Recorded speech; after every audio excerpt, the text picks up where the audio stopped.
Inyadekage devaranumba Anyama Iyadekage devaranumba Anyama Iyadekage devaranumba Anyama Iyadekage devaranumba Anyama Iyadekage devaranumba Anyama Iyadekage devaranumba Anyama Iyadekage devaramule Anyama Iyadekage devaranumba Anyama Iyadekage devaranumba Anyama Iyadekage devaranumba Anyama Iyadekage devarambe Anyama Iyadekage devaranumba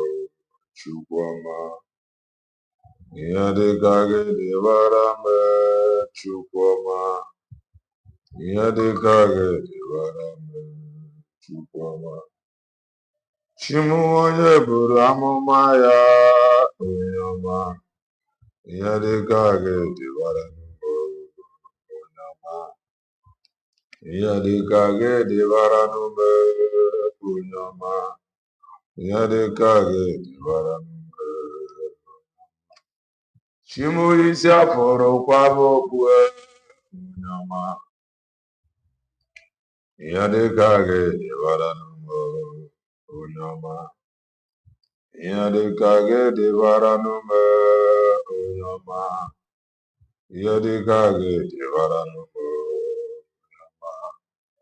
Chani ibe egwu ụmụ mmụọ Onyama Iyadekage devaranumba Iyadekage devaranumba Onyama Iyadekage devaranumba Chukwu onye amụma n'onwe ya Onyama Iyadekage devaranumba Onyama Iyadekage devaranumba Onyama Iyadekage devaranumba Jigidem onye nwe m Jizọs jigidem Jigidem aka jigidem onye nwe m Jizọs jigidem Jigidem aka gị ọsọ gị ka m gaba nye m ike ka m wee merie ụwa nye m ike oge niile ka m garịda jigidekwa maka jigide onye nwe m Jizọs jigide m jigidekwa maka jigide onye nwe m Jizọs jigide m jigide maka ọsọ gị ke m gaba nye m ike ka m wee merie ụwa eze biko nye m ike oge niile ka m garịda. There is something that makes me come into your presence, my helper. There is something that makes me come into your presence, my helper. My helper, what? My helper. My helper, what? My helper. There is something that must be coming to your presence, my helper. My helper, what? My helper. My helper, what? My helper. There is something that must be come into your presence, my helper. Chineke onye dịka gị, oh Chineke onye dịka gị, Chineke onye dịka gị, oh Chineke onye dịka gị. Ụmụnnụnụ nke igwe na-ekwusi, ha niile na-ekwusi n'ịdị mma, ndị kere eke na-ekwusi, ha niile na-ekwusi n'ịdị mma, mmadụ kere eke na-ekwusi, ha niile na-ekwusi n'ịdị mma, mmadụ kere eke na-ekwusi, ha niile na-ekwusi n'ịdị mma. Igbo bụ Igbo, Igbo bụ Igbo birikweni o. Ụtụtụ ọma, ehihie ọma, mgbede ọma, depending your time zone. Anyị ya dịka echi, maka na echi adịghị agwụ agwụ ka anyị na-agwa anyị. Ọ bụrụ na isonyere, what are you waiting for? Click the like button, subscribe, comment, share. If anyị na-ekwu na nke ikpeazụ oyi elori. If you are just coming across our channel for the very first time, you are welcome. This is Kelenna TV. We are live and we are direct, bringing you the gospel of redemption by your doorstep. If I make a common sense, the reason I'm going to marry if I gas school.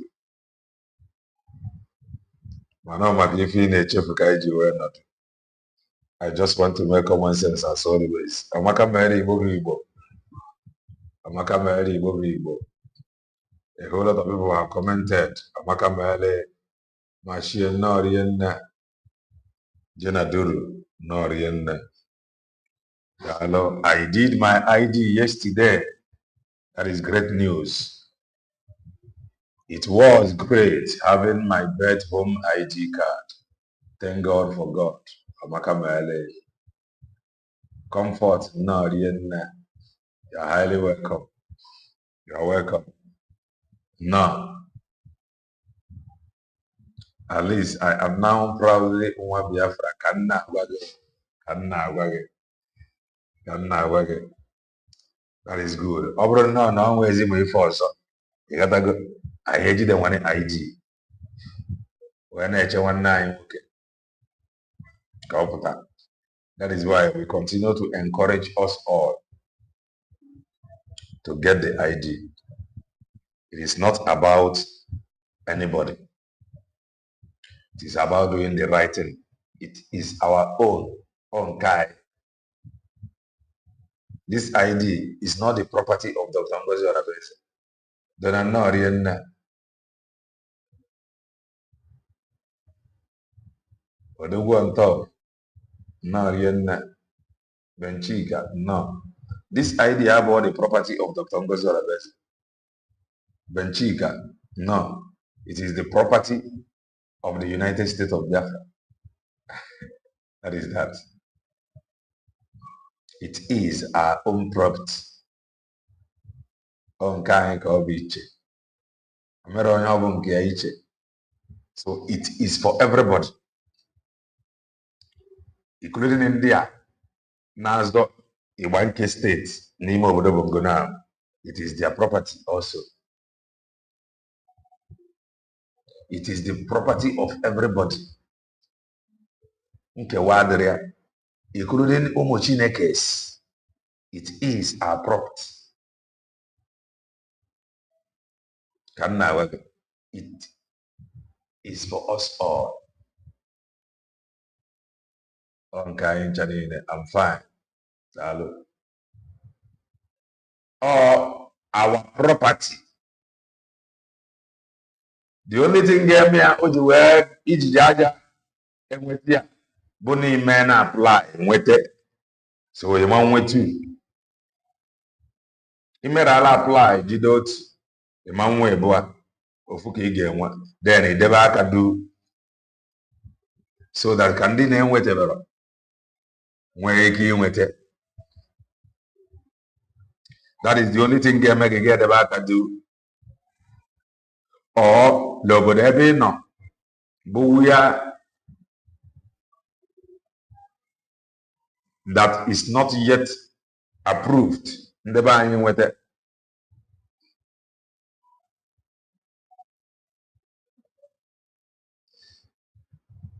Thank you. Kelena, your explanation yesterday about why PM did not release the ID before the declaration was divine.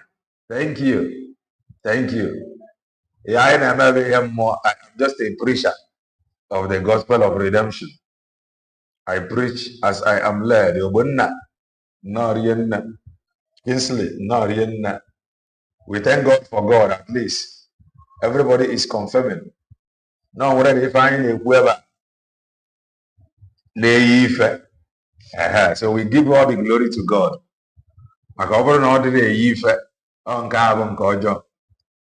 We thank God for what He is doing. The ID is for us all. Please try and apply. And why applying? Try akime ofu. If you apply, just pay money for that particular one. Apply. You apply. You pay your money for that particular person, one after another. Ihe abụkwa kọmputa. Ihe abụkwa ihe kọmputa. Ị nwere ike itinyekwa 200 n'afa ofu onye ọ nara gị. So when you apply for one person, it appears there, you tinye the exact amount. You can apply for another person. Ka anyị jide Kenya. Why waiting? Maka na oge na-adịghị anya, nwanne anyị ga-apụta. Ọ bụ na ịgbakọ now. Before ịmara ife na-eme now, kwụọ 2 years ma ọ bụ na ọ kụbara. So anyị na-ene anya, before this year na-akụ Naba next year, before 6 months of next year, that is more na appeal I work. Before next year, na akola 6 months. Mazi Abanjoko yapta. Kinsley no. Malaki no rienna. No rienna. No. I am trying to apply for my ID for my family, but having problem making payment. Having problem making payment. How? The payment I got up. Have you applied before? Whatever this ID. So we will not want to hear any problem. If I job aga ponkwem. Aga.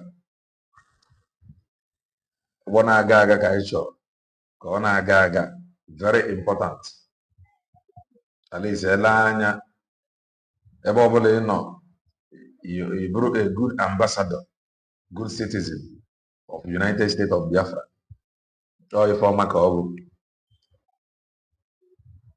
Or if brief series.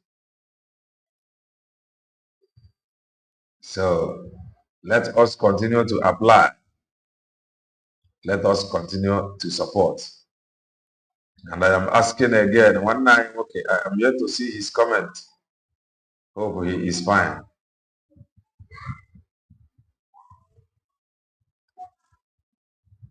Justin, no, one night, okay, that I have not seen his comment for some time. Hope he is fine. I got you for Chukwu. Hope you are good. Stay safe. Our even got by then from there,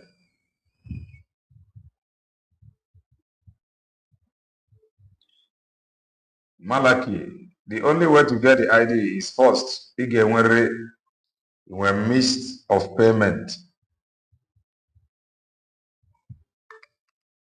in dollar. When you see in dollar, maybe like dollar card or something.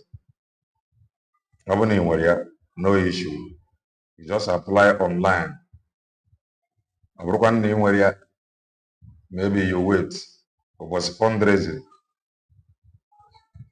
Go join all the fundraising. Then ask them how to contact USB mission in Brazil.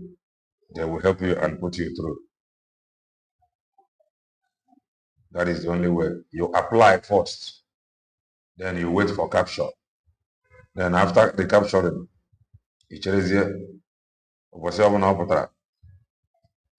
then go send them to you. So that is that. Opening when to is a $1 fine. Opening where it was fundraising.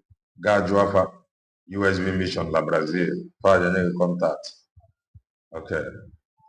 I don't have dollar account. There is no problem. Another way was fundraising. You come in and ask them so that they can direct you. Or you contact USB mission impaired. So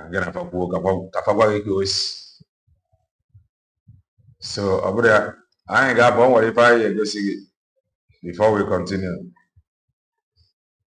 This struggle for Biafra. For the mother, Jigia Basi and Wise. One husband is complaining. Now the Kika will there. One husband is complaining. I'm not even I complain. One husband is no. After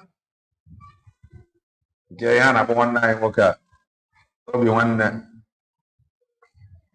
after Obi one that is one Magadi about one no.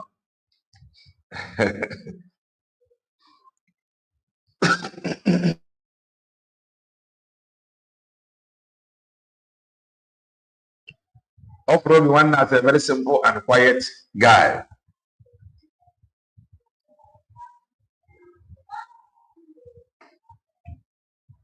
When I'm Magadi about one no.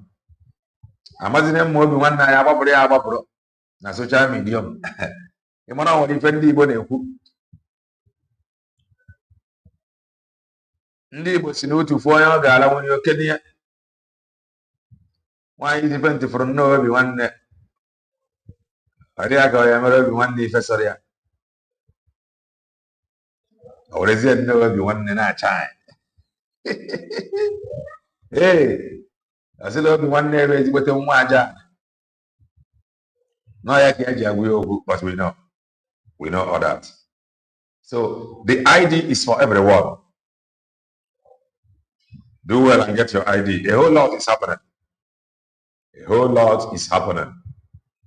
But we move. Regardless. A whole lot is happening. It is happening. Let us listen to this. From this month or odd month. Edmond Obilo. Let us listen to him. Then from here, we will connect you to years back program. Careful the reason why they never do well. See the well where I can I don't know who were afraid I'm fighting. After listening to this, I will take you back to Ogechukwu Nkere. We find a fundraising of IOU loan. We have a fundraising of business team present special IOU. Ebube Paradise Home. Biafra Rifle Workshop. I will take you there. So that you will see how he was looking there. You compare it to how he is looking now. The man and woman we have really done them well. Can now why? She can be no, you know, let us listen to our brother, Edmond Obido. From the author's narrative, you begin to see why the present is also a reflection of the past. Then what do we say about the future? Say, here's a point made by this author. He says, like the colonial masters who created it, the Nigerian military saw every Nigerian not wearing their khaki uniform, not as a compatriot, but as a bloody civilian who could be trampled upon with impunity, brutalized, and... I want you to pay very close attention. Pay very close attention. Then he will join with what is happening now. Pay very close attention. Every messenger have a message. Every messenger have a message. Genuine messenger have genuine message. Propagandists have an evil message from the pit of hell. So pay very close attention. He got again the message he passed here about the future. Say, here's a point made by this author. He says, like the colonial masters who created it, the Nigerian military saw every Nigerian not wearing their khaki uniform, not as a compatriot, but as a bloody civilian who could be trampled upon with impunity, brutalized, and disempowered.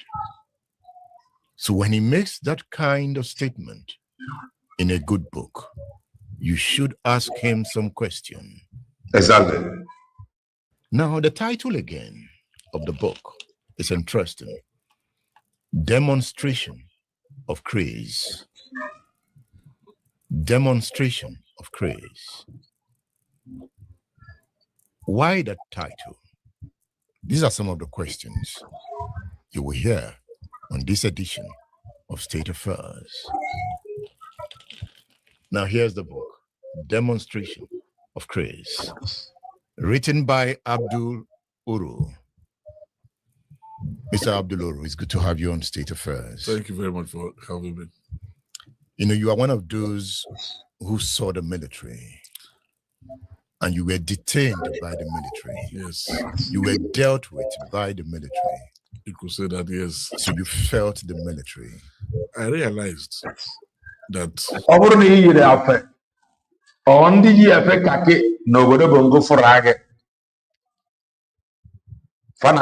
as a nobody.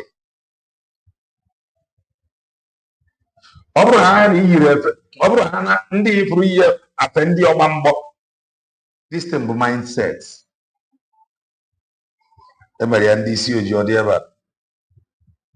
A very bad orientation in your family.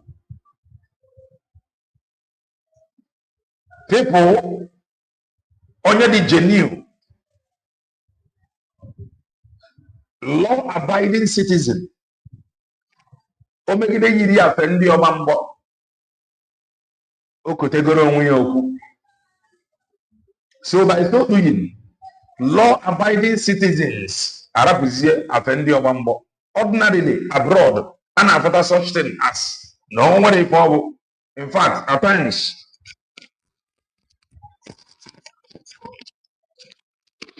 no photo would have as encouraging in the omambo. But nobody bongo. Revise is the case. Law-abiding citizen jiri afendi omambo. Ndi omambo jiri agwo eba. Mana presently, ndị na-eyizi afendi omambo. Buzi bandits, Boko Haram, terrorists. They oppress and they suppress, intimidate law-abiding citizens. They intimidate, oppress, suppress, subdue, beat, dragged law-abiding citizens. Then what happened? Everybody is now afraid, or everybody became afraid of wearing Afendi Obambo. Only in Obodo Bongo, law-abiding citizen.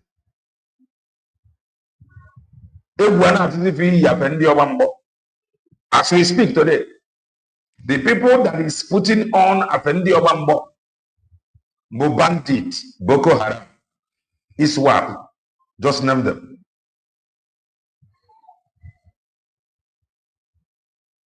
Law-abiding citizen kwesịrị ịdị na-eyi dị afe ka ọ bụrụ kene encouragement fadị ya ejizi ya na ndị na-ejizi ya bandit wee mee to the point bụ na iyiriri a na-afe ndị ọgba mgbọ, you are in trouble. Fa nwere ike sị mee everything fa na-eme abandon. Fa nwere ike mee everything fa na-eme abandon just to intimidate, beat, suppress, oppress. If I fight through, just because you happen to Obambo, the mother will propose you happen to Obambo. Now, the Ojo Nebu mother is arrested. The problems we have today probably would have escaped them if the military didn't intervene in 1966. Because the culture of militarism, which they tried to enforce in Nigerian, was profound.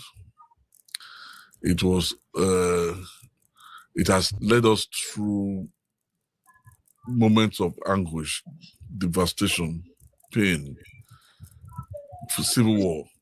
Millions of people were killed. And then over the 3 decades of outright military totalitarian rule, it created a culture of predation, a culture of corruption, state repression, a political economy of corruption built on corruption.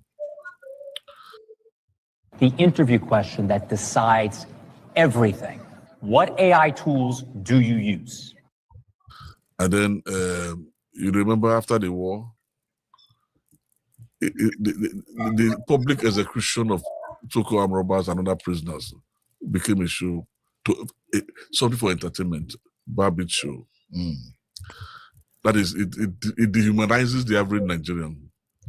It brought into focus or highlighted the devaluation of human lives. People were executed, civilians were flogged in the streets, soldiers became above the law. They saw the country as their property, their estates. Even up to now, up to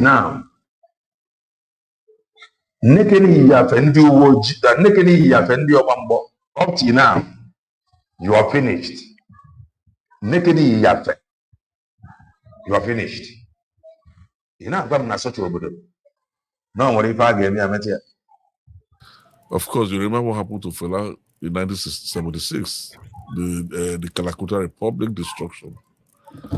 And Fela, it was because Fela challenged that culture of impunity, that culture of militarism. When the military tries to see society and try to mold the society in its own image, a centralized political culture where dominated by the military and other maybe paramilitary officers. But our own was so perverted because it was founded on feudalism. And when I say feudalism, it was dominated by officers that sprouted from that various feudalist institutions. When you say feudalistic institutions, what exactly are you talking about? If you read, well, unfortunately, he died very recently, Dan Agbese's book. In the 60s, the military felt, the feudal oligarchy in the North felt that the military was not well represented in the hierarchy, in the leadership of the military. Sardauna and others, Ribado and others, the Minister of Defense, went to various secondary schools in the North to select soldiers, to encourage young Northerners to join the military, the officer corps, because they were already building a state that will be dominated by, or that will be governed by force. And you need the military to govern that state by force. They were working to... The same thing still happens today. There is news I saw. I don't know how true. I don't know how true is that news. And what is the news? They deployed a tank. Lineck office. Tank, military tank. I don't know. I saw the video. I don't know how true is that video. INEC, they're in charge of Ntuniaka. Tank, military tank. Yeah? Military tank. I saw it online. Ike, military tank. A man in the military tank. Jebela INEC office, military tank, Bikone. Yeah? Perpetuate that culture. Obodo where human life does not matter. Obodo where anything can happen. A military tank. That is it. Every na INEC office, a stationary military tank. Another day. Whereas, or whereby, wherever you need that military tank in a plateau. Military tank, another day. But military tank is an INEC office to intimidate. I don't know how true is that video.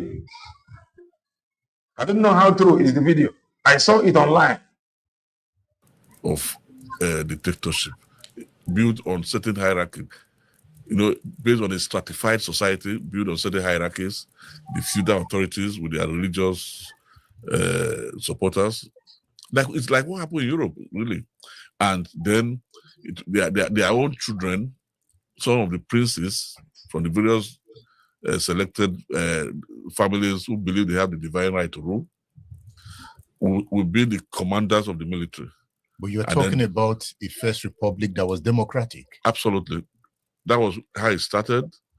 And then, as it turned out, they didn't know that when you ride the back of a tiger, you might end up in the stomach. So that is what happened when the military now struck in 1966. And all these leaders who were persuading young boys who have probably never, like Babangida, they've never been outside their villages or their hamlets into joining the military. At a point, after the coup and of course the civil war, the counter coup and the civil war, the military started now turned against itself. The assassination of Murtala Mohammed, the coup, with the executions of... The military turned against itself. Military against itself. Look around you now on social media. What is happening today? What is happening today? I want to know about USB declared. And based on that, or because of that, USB declared CRC BGC. And these are Biafrans. Namba onwe famba. Ndị otu Maazị Nnamdi Kanu IPOB DOS exploit yellow ụzọ na-abụ. These are Biafrans na-abụ onwe famba. Ikuru nna n'ebe anyị o nwere ndị bụ na their job now bụ ịgba okwu nwere onwe mgba. We should be careful. Ka anyị ghara ime at the end of it anyị atọ ọnụ against each other. Eze nwe ife na ọrịa nna amaka mele. People like Bisala, of course, followed by the Dinka coup and all the various assassinations that have been well featured in this program. The books, all the books, they are already in the public domain. And then also the reaction by the Okaku in 1992, I think. 1990? 1990, that this system can be challenged if they don't concede or if they don't allow the people to decide the future of the country. Of course, the military, Murtala Mohammed meant well. He knew what was going to happen apparently, because he knew that the military system cannot be sustained. So they agreed, fine, we'll hand over to the civilians. And then they handed over to the Shagari administration.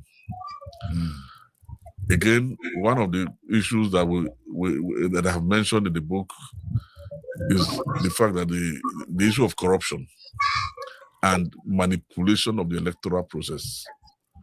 The same electoral process where they have. I saw that video. I don't know. I don't think now I can see which military tank. They wrote it. I don't know. I don't know how true is it. This electoral process, election, INEC, send the military tank. No office in the INEC. Whereby they need the military tank at the plateau. Military tank cannot there. Yeah? So age is the military and the tank. A who election. Man, is the military and the tank. We protect your lives and property.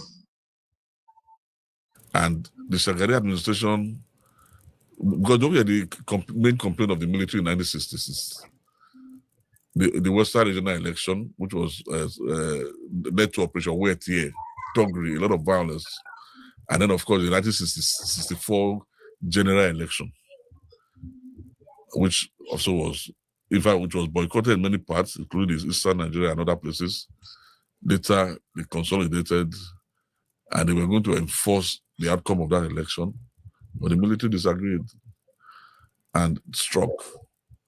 So that is to foreground what I'm just trying to explain, that the military became a law unto itself. It became a master of the people. I was traumatized by even when even how can be the same thing happening today? Anna to Facebook again. Anna to Facebook anyhow. Okay, let me see. Breaking Tunumbu APC INEC. Oluwole have cancelled all PVC voters card in Nigeria right now. It's only those that will come and revalidate their own can vote 2027. I saw one news. They have a military tank head to INEC office instead of heading to Plateau. I watched public executions. As a journalist? Yeah, as a journalist at the Kirikiri prison of drug traffickers, so-called, Bartholomew Owo, Shola Akone Jolakbe from Ibadan. Bartholomew Owo is the brother of the Nollywood actor, and Bernard Ogedegbe from Warri. These boys had already been released on bail. They were still coming to court. And at that time, the punishment for the narcotics was 6 months in prison. The military, the Buhari administration did a retroactive legislation making it capital punishment. I thought it was going to be where they would just arrest them, charge them, and then when they came. Just wait before you continue. Okay, military, election, tank. This is just what I saw now. This is what I saw now from Oriental Times. And it says, breaking, ADC demand INEC chairman, George Amputas, sack, alleges plot to make Tinubu only presidential candidate. They alleged na INEC Tinubu ka actually only presidential candidate. ADC alleged.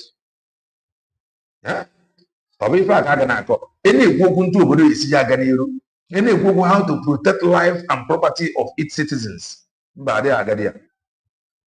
Election and re-election. Let's continue. But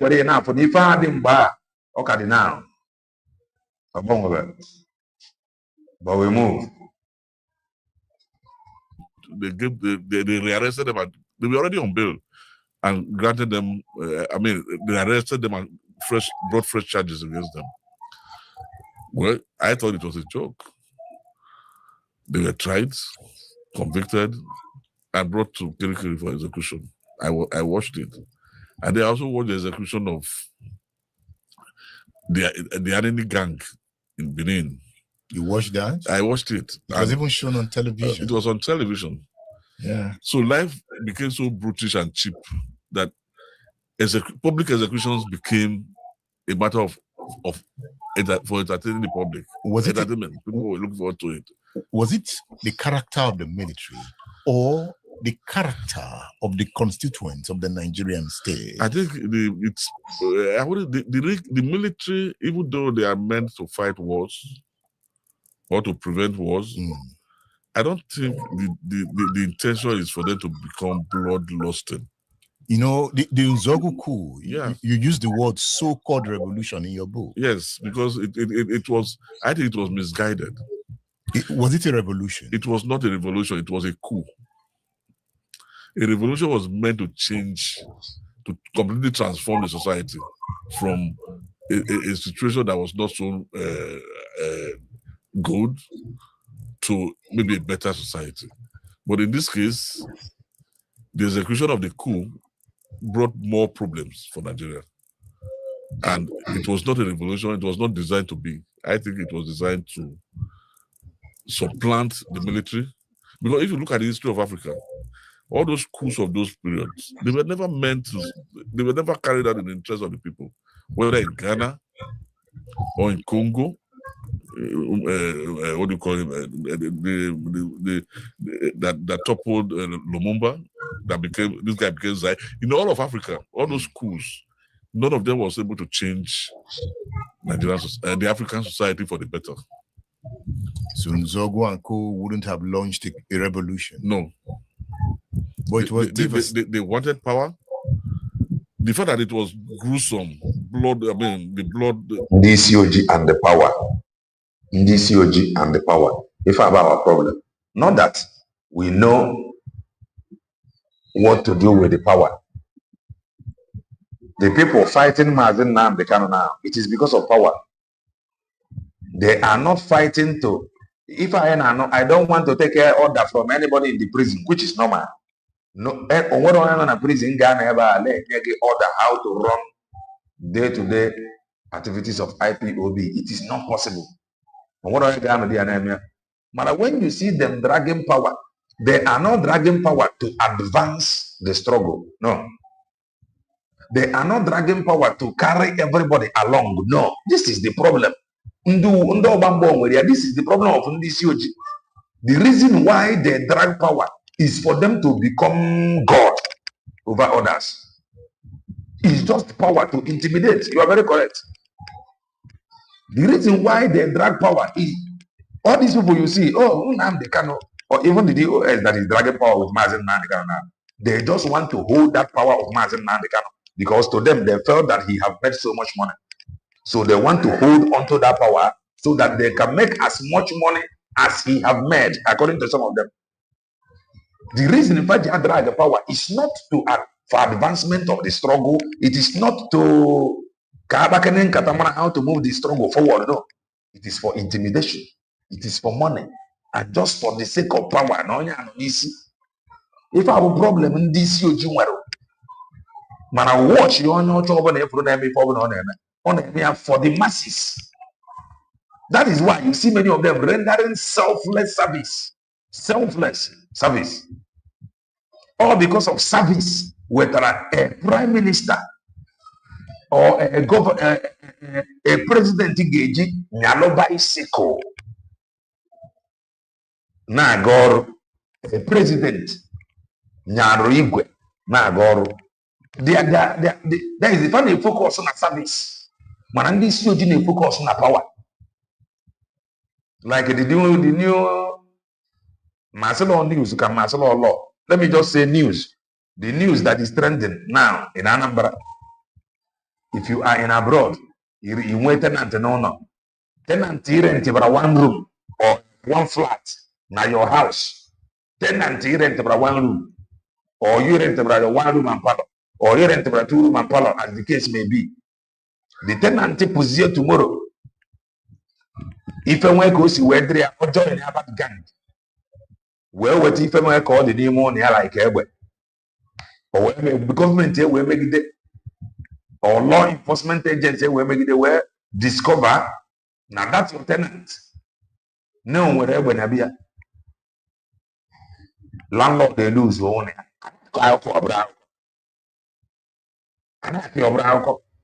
Landlord do I'm not supporting anybody.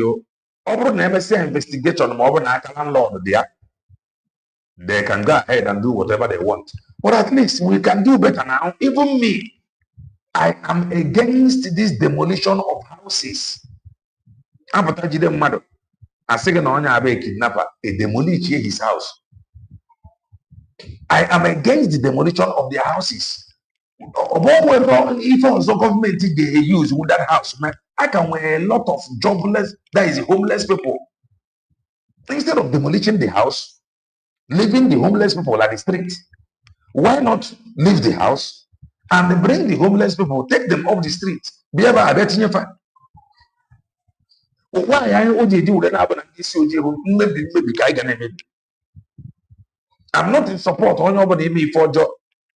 Money demolish that house. When the Poroya to convert the house to another thing instead of pulling it down. People now suffer, non a street game wall on suffer. Ulonke anaptre criminal anapta. Among convert ya cobara, the game wall on Uru. I demolish here. Then outside, I remain outside. Now like this, you go take move forward. Oh, I can't see that convert with something. I did the government to come and build a house. Oh, no one some of the government will build house for homeless people. Huh? Oh, Nekalo would go call ya government is you where if a mother, the person cannot get compensation. Can you teach me in Kabu? On Obonabonyo ejidre or a kidnapper. Another own, I see down the lady Bonichina. Okay, don't just bring down the building. You can use it for any other thing. Tuonyanga. Na mado rent for a mado 1 room, 2 room. You want to hear when at the owner. He put a bulldozer to pull down land somebody's house because somebody rented 1 room. Nah, they didn't get a CBO. The bloodletting was gruesome and perverted and indiscriminate. Doesn't make it a revolution. Friends plucking their own friends, best friends from their bedrooms to their families and executing them. People who were eating together in the mess or drinking together, their families knew your families. You know, you arrest them, shoot them. Is that a revolution? That wasn't a revolution. What did they disagree on? They couldn't prove that these people were in any way better than these people. There was no, apart from the cool speech about 10%, those who make Nigeria look small and all that. Those are just mere rhetorics. They were interested in power. They were driven by the lust for power. And that is why they carried out those coups. And there was another bloody counter coup. There was a bloody counter coup, which was also designed to capture power and to perpetuate a particular, This mentality of, do you know who I am? Even governor can use that word, do you know who I am? You are talking to the governor. Anybody, that is people oppress steady. You go must show that, just like if you watch Very Dark Man yesterday.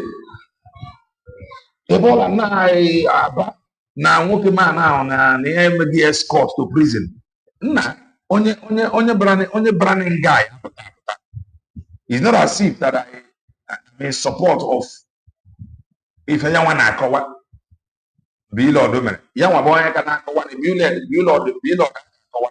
Yawa boy can ask na Bilod use his picture without his consent. So this is his words. I can honor from Bilod, which other Bilod women into our drama. mana ịpụtazi were ya na-eme sure as if na atụrụ anya nga na Nigeria adịgo mma, atụrụ anya nga na ndị mmadụ ama na anwụsị, atụrụ anya nga na he will become the president. Atụrụ everybody na small firm ha nwetere, they always want to use it to oppress others. Small connection onye isi ojii nwere, onye isi ojii want to use it to oppress others. It is not ka e were dozie obodo. Ịjụọ ya ego ọnụ dị na aba NGO ya na ọgbọrọ gị billions. Ịjụọ ya ife a na-arụ schools a na-arụ, employment adịrọ. Philanthropists that cannot drag out government, ka government create ya employment or an enable environment for its citizens. That one a philanthropist. Now why I still like Omoyele Sowore somehow. Omoyele Sowore they have that second year of philanthropist.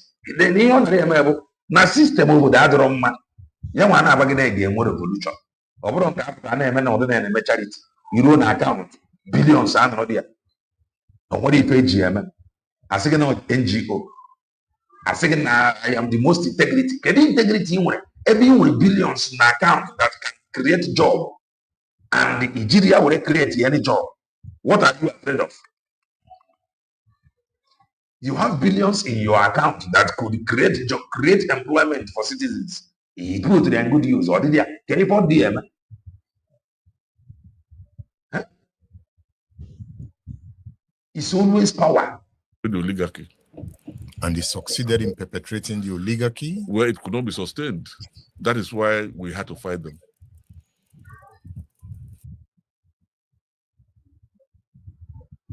My name is Munzir Dale. I'm a professor of electrical engineering and computer science at MIT. The partnership that You were born in 1960. Year of independence. And by 1967, there was a civil war. I was 7 years old. And the civil war affected your community. Yeah. Virtually every adult male, because Midwest was conquered. Who conquered Midwest? Biafra conquered Midwest. My part of Edo State, Afema area, Auchi, Owan, and Akoko Edo and all that, we occupied by Biafrans. We saw them. I went to the river to fetch, you see it in the book, I went to the river to fetch water for my mom, and then I heard what I thought was thunder. But the sound was so deafening that I have never heard that kind of thundering noise. I didn't know they were firing artillery and whatever in Auchi. And of course, the next day our community was besieged by refugees from outside. Ogo abura I should bear the mama fly. Ogo abura I should bear the mama fly. Ogo bo complete godogo. Oh yeah, Bob. You gotta go. Oh yeah, what the very, very strategic. Yaki the plan very well. Yaki the very, very calculative. Or whatever I should bear the mafly. Mana, I never see or no so. If I was the one we don't wear Bob. And on this Eugene. If for Catalonia, one American away flag, if we are this Jimba, they cannot call round table talk. This Jibun after Carlos Rio, Kaji Woku. Or Governor Gabaka, Ibru's of Bako lose, a Bako gain. You got to go down. Then he will determine. Because you're not going to lose, Hala. No Ghana. If I call casualty, we're gonna how careful 2 years yaga. Or gonna be child play. The outside quarters they fled into the bush, took over our communities, or they fled into our communities. Even the Igbos went into hiding. So there was some killings at a place called Costain, which is at Auchi Polytechnic, where Auchi Polytechnic is now. And when they entered Auchi, the traditional ruler, virtually everybody had fled. Then he met the traditional ruler, and the traditional ruler said, look, they said that they should tell the people to cooperate with Biafra. that they've come to liberate FMI or liberate Midwest from the oligarchy. And the man said, look, until now, we never felt that we're not free. Right from, apart from during the period of colonial rule and the British invasion of Benin in 1897. So I never felt, we never felt we're not free. He said, okay, tell all those who are to come. He said, I can't tell them to come back because they don't feel secured. You can only, even the Igbos here, the Yorubas, the Robos, everybody, they are under they're in my community, they are my subject, and I have a duty to protect all of them. I cannot single out a particular ethnic group, ask them to surrender to Biafra. No, I won't do that.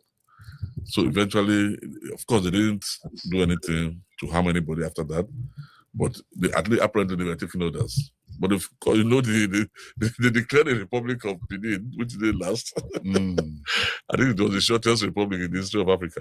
Midwest was liberated by troops led by Murtala Mohammed, who, according to some accounts from that part of the country, his family came from that part of the country.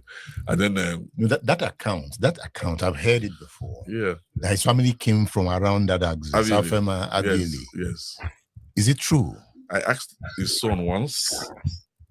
He said, Auchi Kano, what is the difference? That was how he replied. When they have families, yes, I think it's true. So he was not a Fulani? No. His mother was Hausa, but he was from Edo. His father was from Edo? His father was from Edo, yeah. But he never identified with Edo? He did. When he took over, he went to Mecca with some traditional rulers from Edo North. His Hajj, performed Hajj with some of them. And there were reports that he tried to protect some of the officers who were from that part of the country, during all this internal politics in the military, and all that.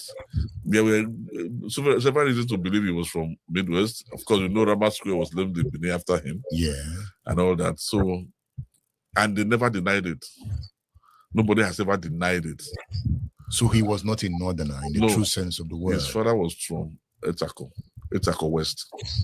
Can you identify the father's family? A mosque is named after him at the village where his father came from. But Murtala never came to that village? He was there during the liberation.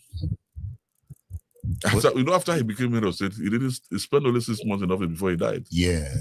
So he could not have fully identified with the community when he was head of state. So at what point did the FMI people, especially the young men, join the Nigerian troops when to fight Biafra occupied Nigeria, Midwest, what information went out that every adult male child who is old enough to join the army should join the Nigerian army. Ife ndị agwa anya bụkwa efuru nwere onwe a ga-emesịa ka akụkọ ya ntu o si wee bịa. Nkwa efuru nwere onwe a ga-emesịa ka akụkọ ntu o si wee bịa. No matter how many years it take, a ga-emesịa ka akụkọ ntu o si wee bịa. It go happen. Ịma why o ji eji eme? That is the truth. Ịma why o ji eji eme n'obodo Bongo o nwere ndị ọ dị mma na-arụ, ọ dịrọ average onye ugwu. That is, o nwere any ethnic nationality nọ n'obodo Bongo ga-asị gị n'obodo Bongo dị arụ mma. It's just a matter of time. Some of these ethnic groups, they are going to team up, become a state. It will now be from state to state, a team up. Nwere onwe a ga-emesi abịa aka akụkọ ntu o si wee bịa. Maka ọ sị na nwere ndị obodo Bongo dị mma na-arụ na asị na these people they are enjoying. The only people that is enjoying obodo Bongo, the rich, the politician. They are the only people that is enjoying obodo Bongo. So apart from them, Hausa, Benin, Benue, all of them, so what does that tell you? One day, only but one day.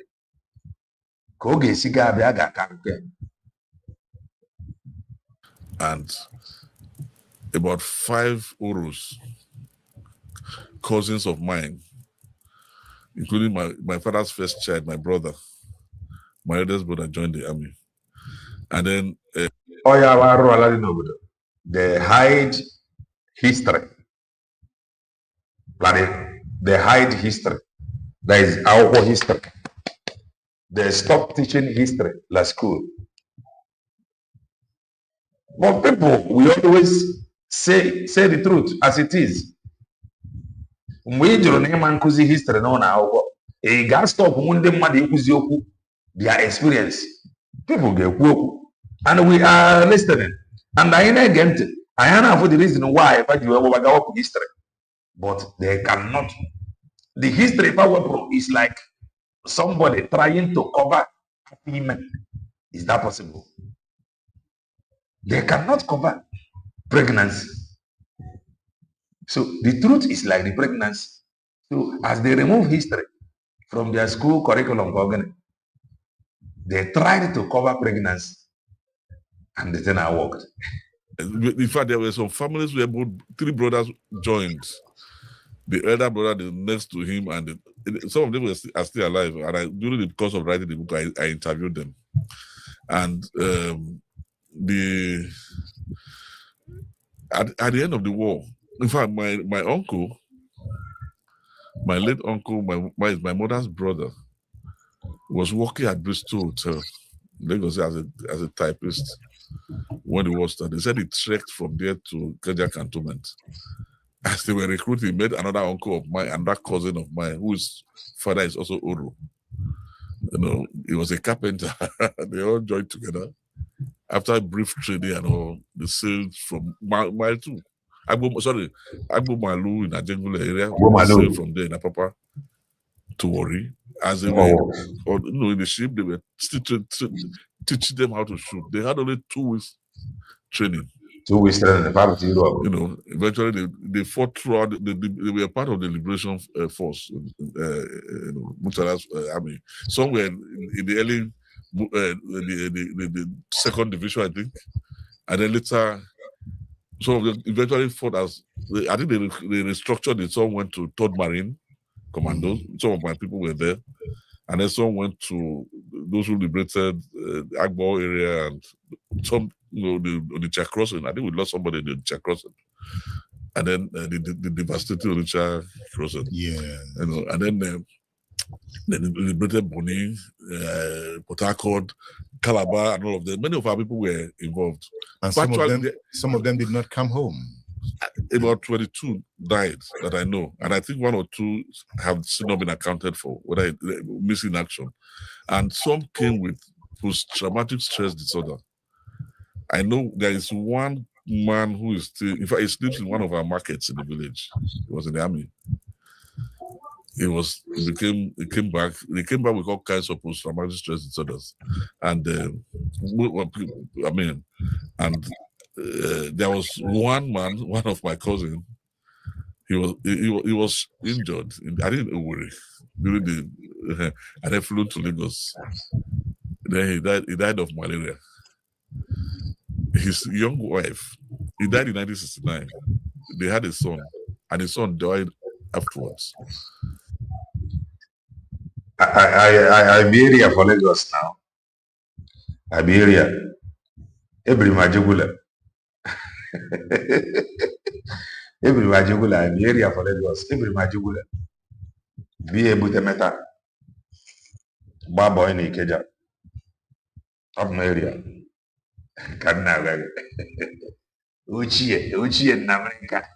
His wife, up to today, did not remarry. If you are looking for an opportunity to own real assets that produce long-term, the woman was probably around 24, or even less than under 20. Till today, she has not remarried. Why did she take that decision? It's the war. The war. The war. So that is why when I see Nigerians, like very recently, you see people talking about military coup. They don't know what they are talking about. Okay. Are you sure they don't know what they are talking about? They don't know what they are talking about because look at what has happened to countries that have been involved in war. Ndị chọrọ ime Q ha na-achọ ọ bụ to benefit the masses ka ọ bụ that they just want to grab power. Ife na-eme na struggle now. Oge niile oge nke refa na-agba kirikiri. Ife ha na-agbara kirikiri abụọ to advance the struggle. Ife ha na-agbadoro kirikiri abụọ to that is for you to see that they are actually working. No. Ife ha na-agbara kirikiri is to grab power. Agbagide na kirikiri grab power. That ends it. Ihe niile ife ha na-gasị military nka military coup ebe a ife niile na-afa. It is not to better the life of the citizen. It's for them to just grab power. Ka a na-arụfe arụ. Ndị isi ojii nwere this problem of power tussle.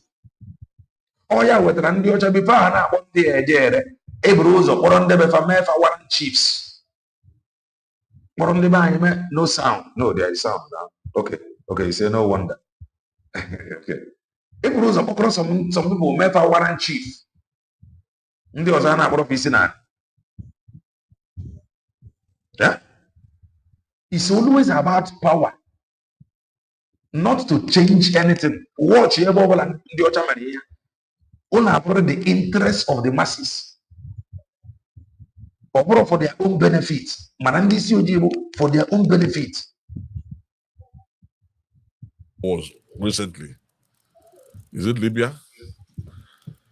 For over almost 2 decades now, Libya has not had a government. Divided and killings. Slavery has been reintroduced in Libya. Is it Syria? Syria is completely devastated. Even the guy now who is in charge said they are exhausted.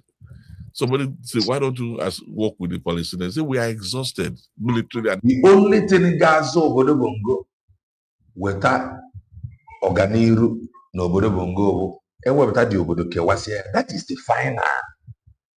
That is the final. Just to move this country forward to better the life of every indigenous population. Kafa gara ịdị na-ebizi ndụ ka atụrụ. The only way to solve that problem is iwepụta dị obodo. Kerie Oduduwa na ene nke ọnụ, Arewa na ene nke ọnụ, Biafra na ene nke ọnụ. Ngwa, go and develop. That is the only thing ga-eme iwe ma na ndị isi kpakọrọ ọnụ na ndị isi ojii amara gị ife. Apart from that, a ga na-achịkwafa ka anụmanụ a. INEC, one thing or the other, she email at their office, send the other military tank. I want if they get then every is the military tank, I want for them the only thing that matters to them is power. Everything otherwise. Their people are scattered everywhere, millions of refugees abroad. Is it Yemen or Turkey? Look at the Sudans. Both South Sudan and Northern Sudan. Let me say Northern Sudan or Sudan. The only 2 countries that have escaped this peril is Liberia and Sierra Leone, and that is where Nigeria intervened. They did not disintegrate, the wars did not linger for decades. So anybody who's talking about military rule again in Nigeria is talking about the disintegration of Nigeria. Because it will not succeed. If it's good, if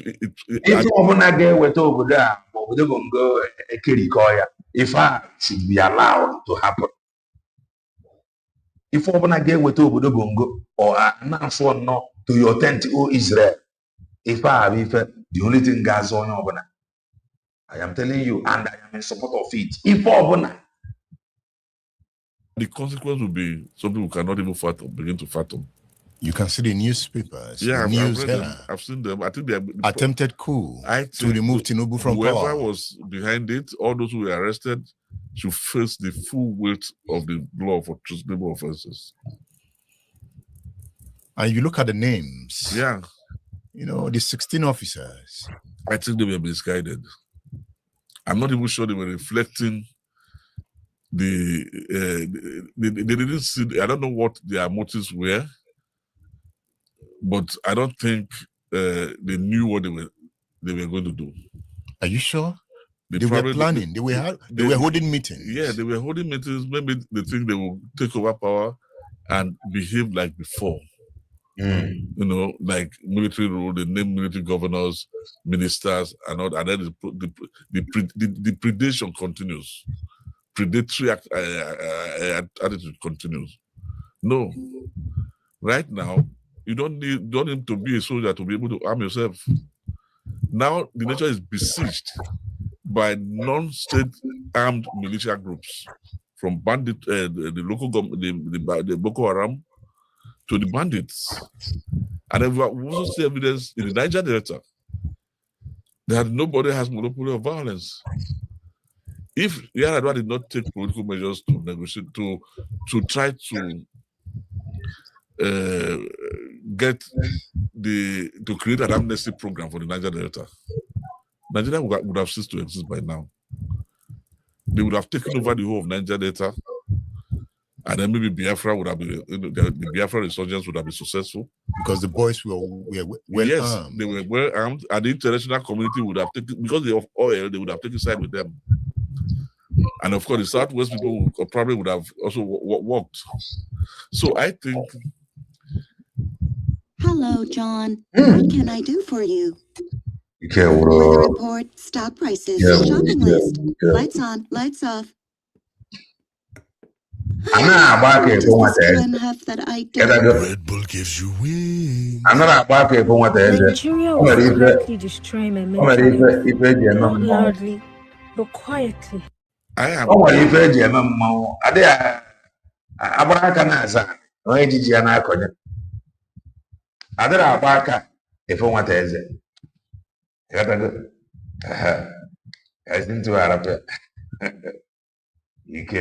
Absolutely pro-Nigerian. I'm a Nigerian. If you come, I don't want. If I use the word patriot, it's as if I'm praising myself. I believe absolutely that it is in the interest of Africa, the black race, and in the interest of our people, Nigerians, for this country to remain one. We can find a way to restructure it. Which way? And make. Okay, let me see if Edmond will ask him which way. How can we restructure it? For it to fulfill its destiny in the world, because it's destined to be a major power. You don't like military rule. I don't like military rule. But it seems young persons are beginning to like what they see. They don't in Burkina Faso. Burkina Faso, Mali, and Nigeria have never tasted democracy. They have. They have never faced. They've tasted civilian rule. Is that's what you're saying? No, because they tasted a different version of civilian rule. Their own version of civilian rule was propped up by the French, based on the French policy of assimilation. Even though civilian leaders had no control over their own country. Yeah. Do we have control? Bongorians have control. Huh? I am control. That is a cause, the peril of Francophone Africa. So can you say what is going on now in some Francophone African countries is a revolution to topple the French? It has the smell of, in a way, a revolution, because they are beginning to speak a language different from the status quo, what they are used to. Control of their mineral resources by foreign powers, not internal predators. Then control of, their culture, reclaiming their own culture, and then rebuilding their societies based on the aspiration of their people. They are talking like that. But I, again, fear that if they don't work. Bongo nwere democracy. Bongo nwere democracy. Onye kwụsị okwu ike atụwa ya nga. Bongo nwere democracy.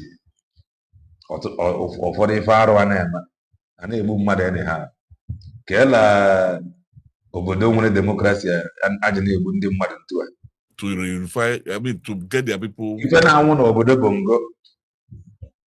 Anwụ aka anwụrụ na war front. Obodo na-anọ ọgụ. To buy into this process, that is to say, allowing their people to decide their own fate, their future through a democratic process, through elections, to elect their leaders or to validate what they are doing. The enemies will come from within. They will still experience more coups and more coups and more coups. The guys in Gabon and Guinea has transformed to democratic leaders. They have. Is that democracy? That is, in a way, how do you define democracy anyway? We look at it from the Western prism. But I'm saying that it has to have, the critical element about it should be representation based on the will and aspiration of the people. The will of the people is to vote in a credible election. A credible election, generally acceptable by the people. And have such happened in Bongo? Creating institutions that unite the people, institutions of accountability that holds those in authority to account for what they are doing. All this story, there should be a constitution which spells out how that process can be carried out, and then it should be based on the rule of law. The rule of law, I'm looking at the rule of law as a concept that should generally lead to justice, as a road to justice, social justice, economic justice, environmental justice, political justice. That is to say, the rights of the people, generally fundamental rights of people, are respected under that system based on the rule of law. And nobody should seize your property without compensation or without good reason. Nobody should inflict any punishment on you without a due process. I am busy enough, and my boss thinks I can handle training a new hire. You obviously haven't heard of Scribe, have you? You know, it's not even new. It's not alien to us in Africa. When we were in CLO, we did some research. We were asking Nigerians in their own individual families, to discuss concepts of democracy, fair hearing the other side in an argument. What does vote means to you to vote? We were asking them to explain it in their dialects, their various languages. Is it just to put a paper in the ballot box? No. To put a paper in the ballot box, you count them, whoever imagines. No, it is take money first before you put the paper. In Obodo, it means collect your 10K first before you put your paper. And when you drop your paper in the box, you will also worry over it. After you join the queue, you gotta go. Then you collect your 10,000 or 5,000, as the case may be. You drop your paper. You worry over it. That is democracy over there. Victorious is given the authority, and he is expected to work for the people. That is representation. So to vote was not seen as a ritual or just to fulfill some Western defined concept of governance. No, it was meant to, to the extent that if you look at even the Oyo Empire, if they are laughing straight out of the constituted process, the constitution, he was forced to commit suicide. But in Nigeria, nobody forces the political class to commit suicide. There is a process of elimination. That is to say, you can be impeached. You impeached? Yes, it's in the constitution. Yeah. You can be voted out at the end of your tenure, or re-elected, rewarded with the re-election. That is where you have credible election. That is why credible election is critical. Okay. Now, before we leave this issue of coup, why Tinubu? We've been on this process since 1999. Yeah. You were even elected into the House of Reps in 2003. Yeah. And this is 2026. Yeah. Why are we talking about coup now? That is why I'm saying they are misguided. Is it just the military? What about the political class? The political class, I have recently been doing research on leadership, public governance and leadership. The issues, there are issues about leadership, the vision, credible leadership. These are critical issues we must deal with. Then we also, the issues of followership is also there. Are you following this man because he's from your ethnic group? Are you following him because he's giving you money? Are you following him because you belong to the same religion? Are you following him because he becomes is your relation from your village, or because you think he can do a road to your community, or provide for a school, or manage the resources of the state effectively to develop society? Does it project a vision of how to grow your society, how to build unity, how to bring harmony to the society? Is he accountable to the people? These are issues of leadership, and then also of followership. So when those issues of leadership are not well addressed, does it lead to coups? It should be, there should be a process of manage. That is why we should have a constitution, a process of managing even diversity. These diversities that I've talked about. We have it in the constitution. We have we have quota system. Absolutely, we do. So I am saying that let's stretch the whole process, even to breaking point of trying to do democracy. We can consolidate democracy in Nigeria. And if we don't, coups will come. If we don't, not just coups, coups could precipitate something worse. What is that? Something worse? Disintegration, pogrom, killings, massive killings, suffering, a lot of bloodletting, starvation. Everything that we have achieved could be destroyed. If anything is already happening. If I we can explain.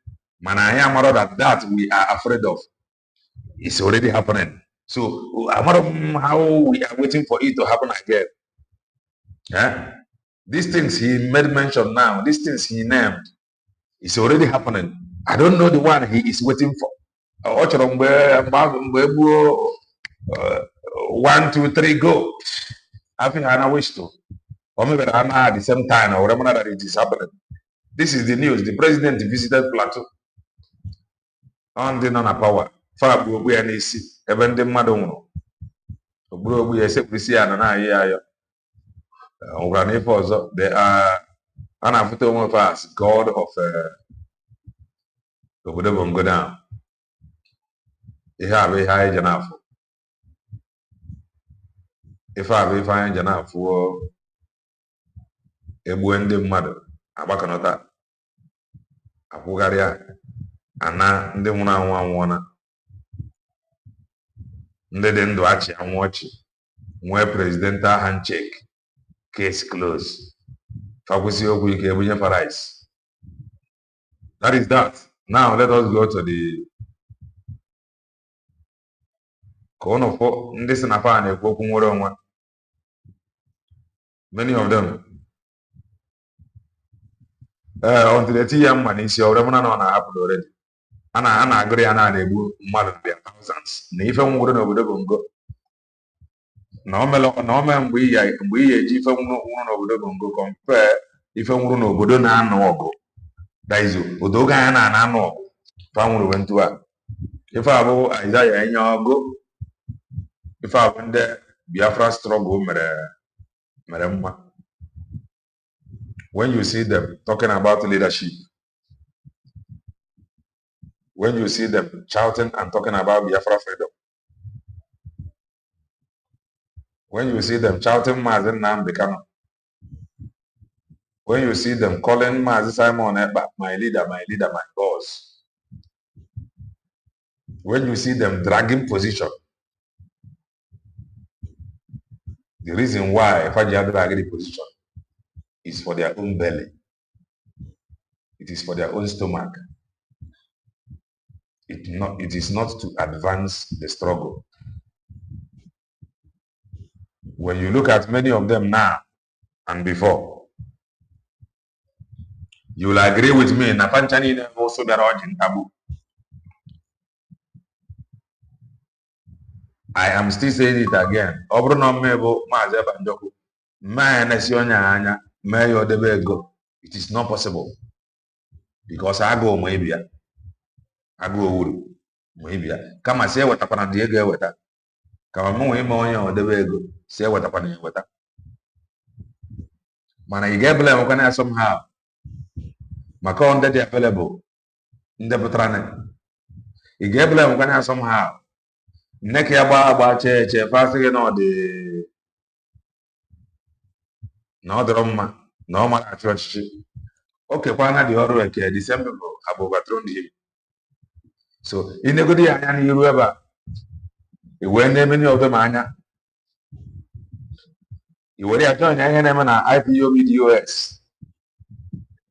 How they are fighting, what they are fighting. In fact, there is one they said that one is homeless. Or they hear money for no peace. Wait. No peace in the IPOB. Gone on the young freedom. They are all after money. Let me see if I can see it. Also, these pictures. Also, these are pictures. It's not as if na mother had a accommodation problem. Yes, mother had one accommodation problem. It is normal. But I tell you, these guys, let me show you. In F.I.N. is a man if I had to go. Father, they will call if I have a freedom fighter.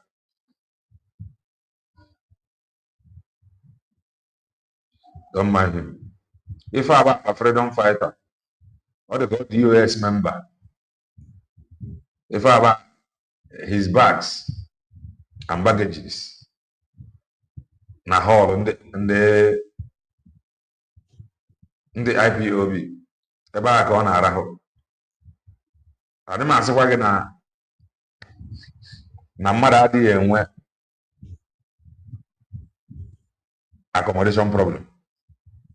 Mana, if I have mindset of Indian go and check. Many of them has on a work with Biafra struggles. Many of them go to a boss. Many of them take care of their family. They take care of their children. So some of them that enter this struggle. If I have also post here, if I have a freedom fighter, some of them that enter this struggle just to make money. Some of them that is answering freedom fighters and the condition they are into it. Ego culture.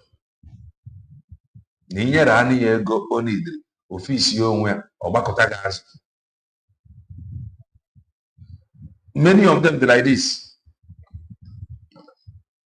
Also, you posted it.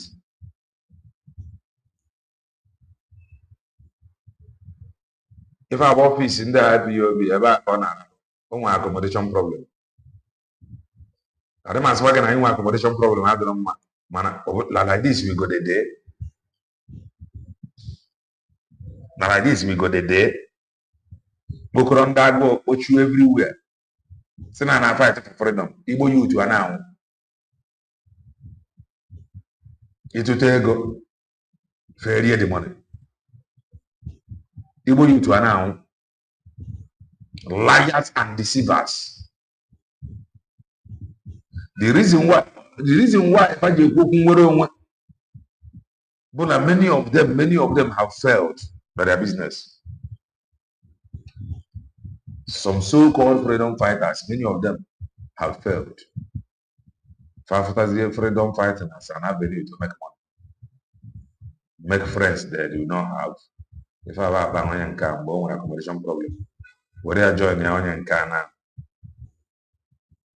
offers opportunity. Onya now known to it. Obey mana see him as a banjoko, how fresh he is.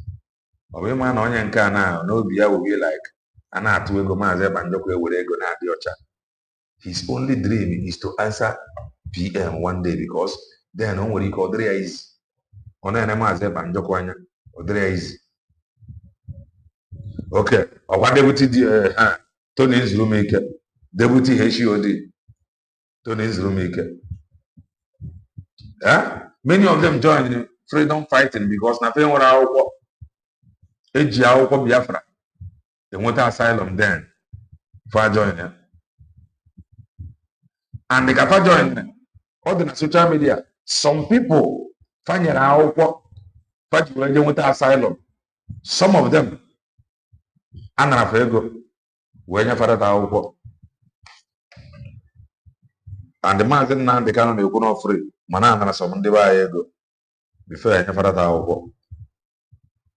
Onye nke now looking at him, of him he will be like, now one day I will just become PM. Kiadekwane ka mmadụ. Alfoni ya niile na-achawa white here. Come here ọ pụtara apụta. Here the onye na-eriju afọ. But freedom have made them billionaires and billionaires. Freedom fighting. And that is why they cannot do anything again apart from answering freedom fighting. Let's listen to them. If I have a business team present IOU a paradise home. I did a paradise home. Even now that he is prime minister now, even now he is answering prime minister under his leadership. He is no longer talking about business and other things, but under his watch now as a prime minister. Anyaka for document or sign. Anyaka for IOU loan Kenya. You got to go on the again. Listen. Me reps and coordinators. And Bidian is Uruechi to Ego Nyafa. Katin Katiegi. We just less than an hour ago, a program just ended of Otuzu Komuna, which I believe a lot of our dear friends they will kindly tune in after that program. And we are here to do the needful again. It's all about fund, finance, money. Money have a lot of role to play in our daily life, exactly. In the life we live in. In this world as of now, apart from our creator, money have a vital role to play. Oh, it is not even after God, no freedom. Or they are working then after God, no freedom. After God, money. Oh, you're not working. Let's continue. And now, opposite prime minister. We played with every Biafran. If you believe in freedom and you believe in fighting for humanity, please kindly support what we are doing. It's not a joke. And if you're one of those that are mocking us, trying to see if we will fail, we will disappoint you. Okay. And both your first name and last name will be sorry. And I'm not of them on the disappointed now. Huh. I'm not even disappointed now. That is a fact. But as far as this journey, we are not going back. Maxwell Order, one of his songs he sang, he said, for whatever, we are not going back. We are here to do what we be doing. And what we are doing is what actually... Wait, let me show you another one. They are only after money. They never meant to work. Look at him now. He is now answering the prime minister. Bringing media, press briefing by His Excellency. Finally, he is now answering His Excellency. If you don't know this, engineer, he brought all of them over. Just give them money. They were busy singing his praises. So look at him now. Very fresh. If one area they go money. After the creator, it is money. Money press briefing by His Excellency, the Prime Minister of the Biafra Republic Government in exile, Honorable Mazi Ogechukwu Ikere. It is aka date Good Friday 03. Okay, all media channels and Biafrans worldwide are invited. What's your email address? If you see how fresh you're now, money. Finally, he is answering His Excellency. I'm a mobile the hot ever. Foot soldiers to be used every day.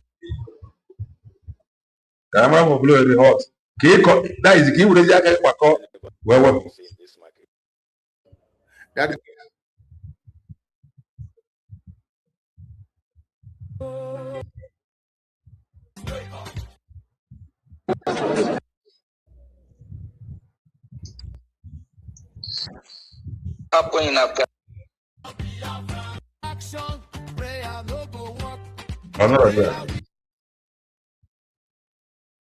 and yeah, office. Where's the other? Or they find out for Ian you over that piece of the way I know, one of if a teacher.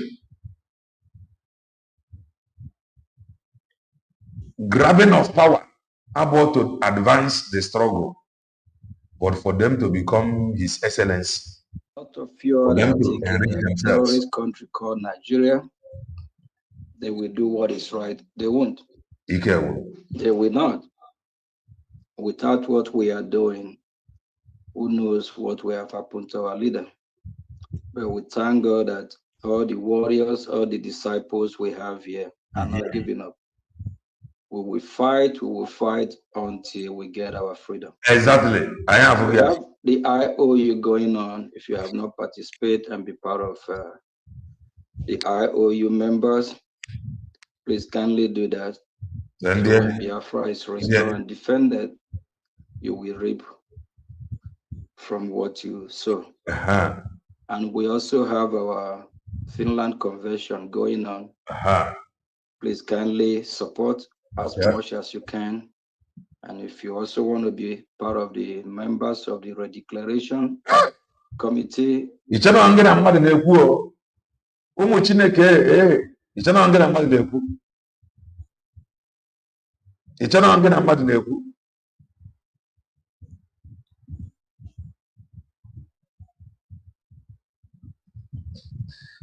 bag is not his, so but young na Maryland. Office please kindly came. We also have committee of the lobbies, those that are funding to make sure that our lobbies do the needful in Washington, D.C. And we are Washington, D.C.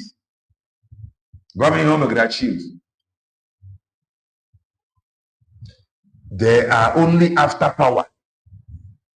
They only want to grab power, not to advance the struggle, but just to grab power, continue to make money, enjoy money.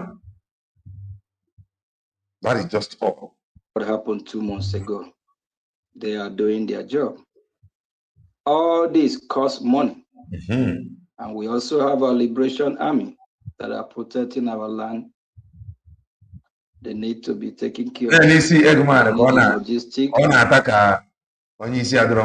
to defeat our common enemy. The Nigerian state with our allies combined that are currently land. Gangsters never. The only person never and Jama the also caretaker. Libya liaison. Liaison. Caretaker, Libya liaison. Onye nke ama m ebe ọ na-anọ. Ada ndị mbụ na ndị egede. Oke mgbe aka ọ na-eyuzu ndị mbụ na ndị egede. Ada ndị mbụ na ndị egede. not here. Ugo 247 not here. Joy Irobi not here. Eggman not here. Hey, these are monitoring demons. While we are resisting. Monitoring spirits. Please, everything we are doing required money. I always say, please give from the bottom of your heart, just like Abel. And Chukwokikabiama blessed Abel, just like the way he blessed Abraham. Please, and we know what happened to Cain. They are only after your money. For how they look 1 year ago. When I say how they are looking now. How are they looking now? Christmas. Christmas. They cannot be trusted. Never. They are only after money. Listen. Be among those that will receive the blessing of Abraham, the blessing that God bless his people. Don't give Biafra what you know that is not right. Give from the bottom of your heart. We played with you. What you are doing is the right thing. It's a cause that worth fighting for. The current president asked a group of people 8 years ago. I mean, our newly elected president of United States, Donald J. Trump, he asked this group, what will you lose if you vote for him? He said they have nothing to lose because he will make sure he take care of them and do what is right as he promised to govern the whole country. I ask you this question today again. What will you lose if you support the freedom of your people, Biafra? You have nothing to lose, but you have a lot to gain. Your freedom as a people, your freedom, your generation, your children, and you have a better society, a better country that will compete, a country that will be one of the best, if not the best in the world. A country that embraces the value of civilization. Country now. If I know His Excellency, he have finally become His Excellency. If I had trouble, now let them just answer Afa leadership. Fan of the name. Fan of the name by now through Fego Fan Eri. Mazep and Joko to what they get back or they Mazen Nandekano. That is your business. Afuku self, if I get met for them to remain there, they will remain there. Or just not there. Naza His Excellency. And now to go. Fana has the money. If you are trying to find it was 3 1 now. Where Anya now? In Anya now. 1 year ago, he were when Isaiah when his current pictures. If why if I get a Kafaje freedom fighting. Obviously lose weight now. Obviously lose weight and keep as well. Obviously lose weight. Obviously lose weight. Obviously worried. A country that have people with common sense, people that believe in what God, our Creator, created. That is to do the right thing, not to be terrorists or evil. Please, we have. It's now more fresh. Start a little bit late. On behalf of the Biafran people and the leader of the Biafra, the Prime Minister and his cabinet, we declare the fundraising open. Please kindly support from the bottom of your heart. And as Finland is fast approaching, after we gathered the whole document that was needed, we move to the next phase. And for those that think Biafra is not here, shame to you. Biafra is here. If you don't believe, use your teeth, your tongue, and count your teeth and see how things are unfolding. Thank you. Maziraf. Right, please. Leg and here. Ajere, Joy Eurobe, Ugo 247, Kiateka, Libya Liazin, Adandembo, Neruonya Anya, Iuremana, Mobile freedom, mobile order yaruma. Let us go and listen to white painted hair woman. Kaimani ho Grubana Charugo. Whenever he is Gabo and Noya Boy and go away. Kaimana Macharugo, no over the latest.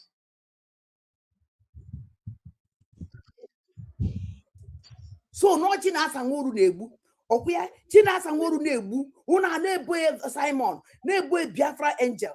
Chineke ya bunu ni no. Take care Biafra because of my people love the guy in Anambra State. You are working. Chinasa Nguru, you are working with Isapele to saboteur Madabogo. Asumo Madabogo to saboteur our CSO Anambra State and Obase. As every history. Think about it. All the whole things they said that Simon Ekpa did was all lies. As a matter of fact, Simon Ekpa did. You were complaining. Nakelena TV had a boy plays your. Why is your channel France? Why is your child was complaining that I no longer play a video? Why is your child? He's singing and the audio is your child. Maybe that is the reason. I don't know. Why is he pent? Is he got for these people? Oh, we get Simon. Ekene diri Chineke. Ekene diri Mwansa. Amamanesa again. Ekene diri Chineke. Onye nemele mumma. Go chakwa ya say le ma be si agbe. Hey. Na ona chieji be yele ma agu egwu agoro mo onwe m egwu mụnwa nwa ada ndị gbuo achala ugo. Nwaanyị isi penti ene n'anya obi nwanne ọ dị atọ obi nwanne adị nwa very weak. So nwaanyị isi penti ana na-atụ ụzọ ọ ga-esi ga-esere ya obi nwanne. Nwaanyị isi penti na-atụ ụzọ ọ ga-esi ya na obi nwanne ga-esi ga-eburu ya because ọ na-ege anya ọ dị atọ oge n'onwe ife ebe obi nwanne nọ. Every minute ọ wepụta obi nwanne ka mkpa obi nwanne ka nzi ego ozi obi nwanne ịbụ nwa aja obi nwanne n'isi obi nwanne that there is no jam ọ dị ka ọ ga-adọgharị nwa obi nwanne amarọ na mana amam na ịma nkwechiwu bọtụle ka anyị mara ka n'ihe o kwuru banyere achara ugo ka anyị mara ma achara ugo ma ọ bụ achara Fulani ka ọ bụ ezigbo achara ugo there onwezi ihe anyị ji agwa achara ugo anyị agwa ya just like some hours ago when Eggman was analyzing his boss Imam Madu. Eggman opened his mouth and they called Imam Madu. He did it. And he did not just stop there. He said, yes, he couldn't Imam Madu. So, Kayamana wise minted hair woman, wherever you were Patayas, Acharu Gaka. Come where Can we go to go to Gune back? Can we not forget? Achalugo. After the battle upon battle upon battle upon battle. So, near no gua. Namu again, I'm the voice. One about Keredna TV. I don't know who is Caterpillar. I don't even want to know. As I wait for the other Yeruna, Omakamele, I'm not a Caterpillar. I'm not a freedom fighter. She want to bring Obi-Wan in on her side to fight Dr. Obi-Wan cannot. The truth is that she know that Obi-Wan don't have what it takes. If Obi-Wan never know, Obi-Wan the weak and he had that fight. That is just the truth. The reason Obi-Wan never know, Obi-Wan cannot fight back. Up to Obi-Wan say on your gamago name. Oh, the idea now. Up to Obi-Wan say on your gamago. Gịnị ka obi nwanne m ka na ọ na-ekwu banyere Dr. Ngozi Alaeze? A na-ekwu ndị chi ọkụ, a na-ekwu Eggman bụ onye ga-achọ kọntaktị ka ife a na-akpọ ya kọntaktị nwanne anyị achara ugo. Eggman ya achọ kọntaktị ya o nwere ka o siri kwuo okwu. So I may come in some hours time ka mgba touchlight ya statement ya very very well. Eggman will look for her contact. Mana ọma na achara ugo na nke ikpeazụ a ekwechirigo. I don't know who is Caterpillar. She played the voice and I get from ya maka the only some things that I don't pay attention to. That is just me. I'm gonna go na onye ọbụla na-achọ nke na-abịa n'akpa. Onye ọbụla na-achọ nke na-abịa n'akpa. Ntu onye enwe nke na-aba m n'akpa nna onye ọbụla jide onwe ya that side. That is the truth. Yes, everyone told her clearly that he don't anything to say about Dr. Ngozi. She is angry. I wonder if everyone okwu of his own. Or when I talk to Dr. Ngozi Alaeze on okwu. Ka mani okwu banyere Acharugo. Eggman bonye ga chọ contact Acharugo. Eggman way. Because Eggman need Acharugo's kind of person. Badly. Mana Acharugo cannot fall for that kind of thing. So n'eziokwu. Again. So na Simon and Joko mmadụ kpọrọ m one day wee sị m na owu na-emechakwa na amụọ mana ifere ga-awụ nke m na owu na-emesịa ihe a nji anụrụ Simon ọgụ ọwụ na ọ na-eme ihe n'ọgụ nwawa Acharugo the right kedu ife m nwa ya eme nsi a never ọ dịghị possible na onye ọwụ na standere adị m standere onye aka ya adịghị ọcha because before m na-akwụrụ gị mụ na mmụọ m na ya na-abọ ya ekwugo okwu. So gụnwa pụta na 2000. Acharugo bụ machine eji arụ ọrụ propaganda. So all these propagandists fa ga na-achọ Acharugo mbịaka. But Acharugo the way nji afọ ya ịma na at times ife na-ebutekarị onwe ya if you are not contented with what you have. Gonna able to carry some certain things. Can say if you are not comfortable, so that it will not sound somehow. If you are not contented with what you have, on a may even work out. Okay, make you poor bass. I'm going to defend the buyer and poor bass. And other one. So mother contented with if way. No problem, many of them they want. Mother in ever not there. That is problem many of them want. So I already ram myself. Nacho Acharugo go kotia. Kafa we chaba USB declared the oko. Eggman, I know. Oh my God, Eggman is work and he said he will come again with the video. So after I will go and look for it. I know Eggman the good. They were the people that look for white painted hair woman. He was the one that looked for Ugo 247. They were the one that contacted the one that ran away with the USB declared the website. So anyone over that for a USB declared, Ashobafa, Gajidefa.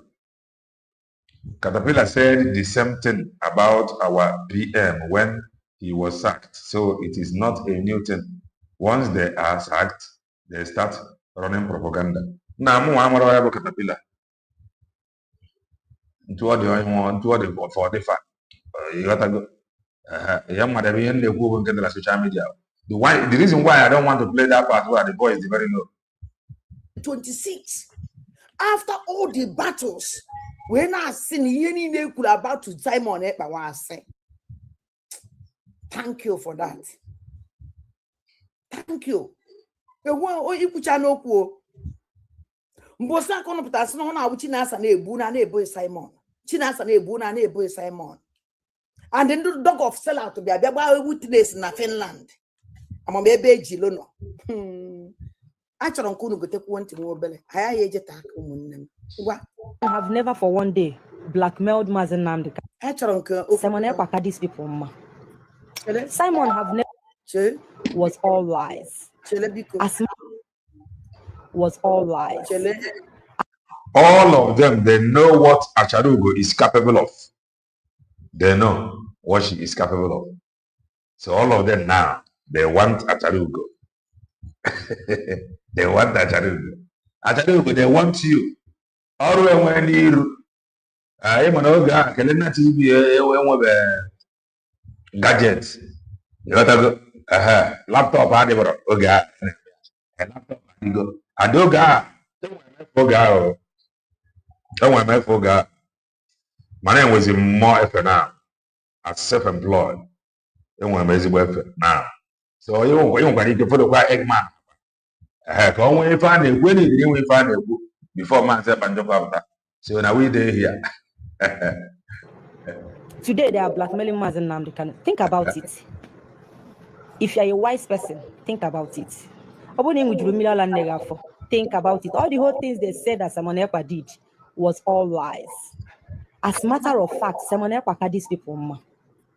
Simon have never for one day blackmailed Mazen Namdekan. This video in the coming days, I can just see Hazia called him permanent. You got to go or the permanent. Abaya or then to her. Then none. Guy is to assess it. Never. Simon will be sent to compare to these criminals. All these vagabonds on our foot today, in the as an inside DOS. That window, bunch of criminals, blackmailers. They will bring you out now this struggle. Tag you what you are not. You don't mean it. Your name. You don't mean it. Okay, I hear Chinasa more than Muhammad advance. Mazikelena, imagine the last Chinasa, the last time. Okay. Chinasa Umoru said that Mazin Namdekan has phone with him in the cell. And the Mazin Namdekan is threatening his life. Chinasa Umoru. A lot is happening. A lot is going on. And according to Acharugo. Acharugo is not one. Not what Chinasa Umoru. A whole lot is happening now. And even in Igbo fighting Igbo. And name all this fight. All this fight. About to advance the struggle. All this fight is all about money. My cousin and this fight move to better. That is to move the struggle forward. Okay. All this fighting for a is for propaganda.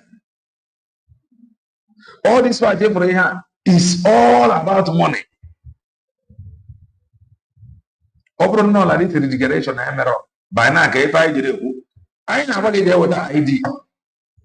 Open no like the declaration by now if I gonna who. Oh, if I gonna put down nothing. And what up?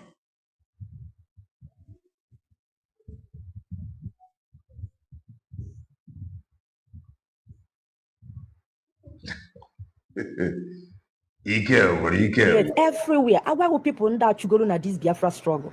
I'm telling you for free. Thick skin. These people because gangsters they run propaganda. A bunch of criminals, and when they steal something, they will tag you criminal. Simon was right all this long, all this while. Simon Okohandin Zama, and non Zama Hakahabo. Getting essay today, had you not tarnish the image of Mazen Namdekan. Now Mazen Namdekan have to go IPOB Kaham.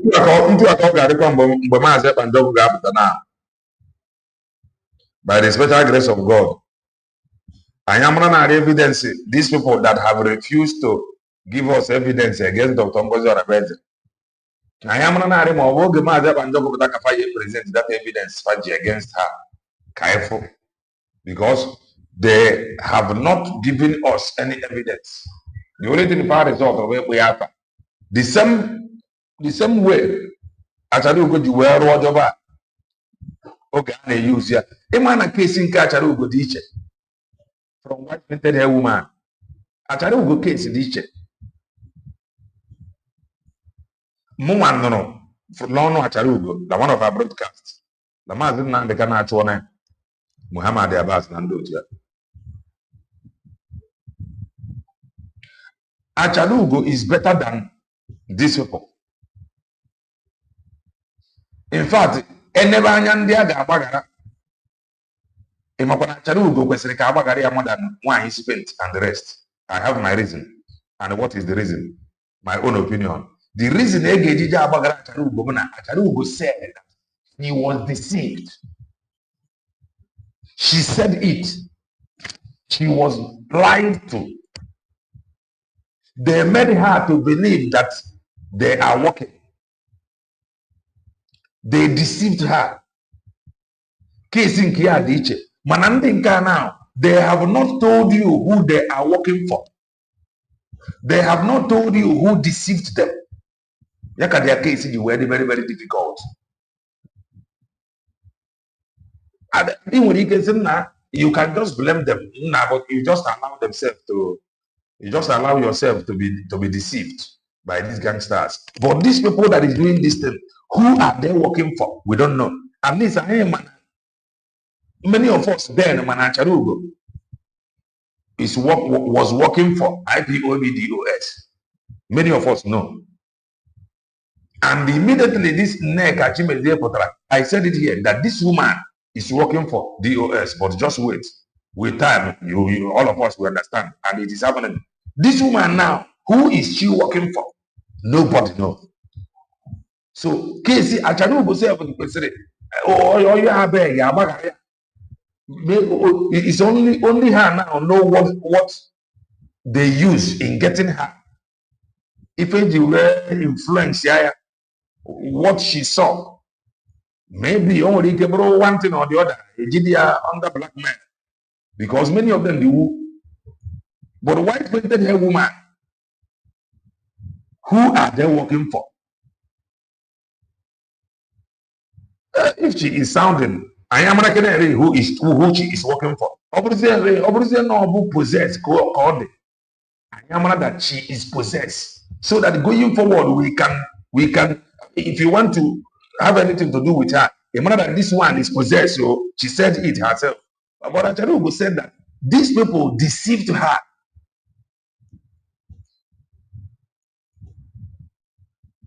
They deceived her.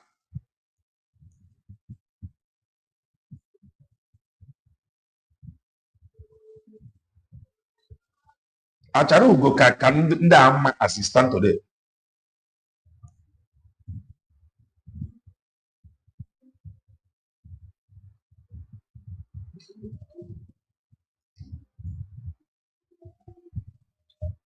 Into 172 hours to release them.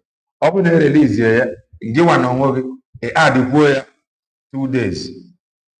You got to go on what you do when I told. I saw you the Naka one and nobody about Obrno begin now. You make something. Here they go. Actually, we confession now is medicine after death. As far as I am concerned, it was their lies that put PM where he is now.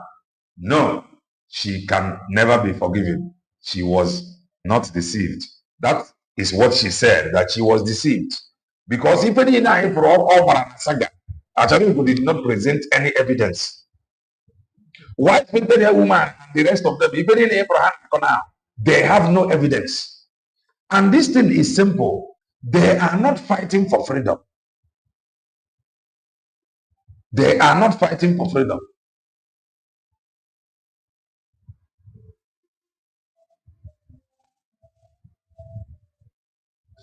That is the thing. Why is painting declaration? Acharugo say believe details.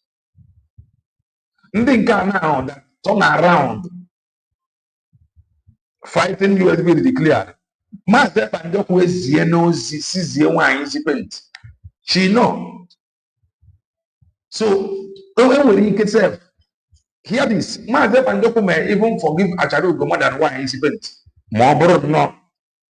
Do you know why? Because he has sent message across to her. Direct message. Zienionya. Mane when he can Obrona Master Pandoku send the message across to Acharugo.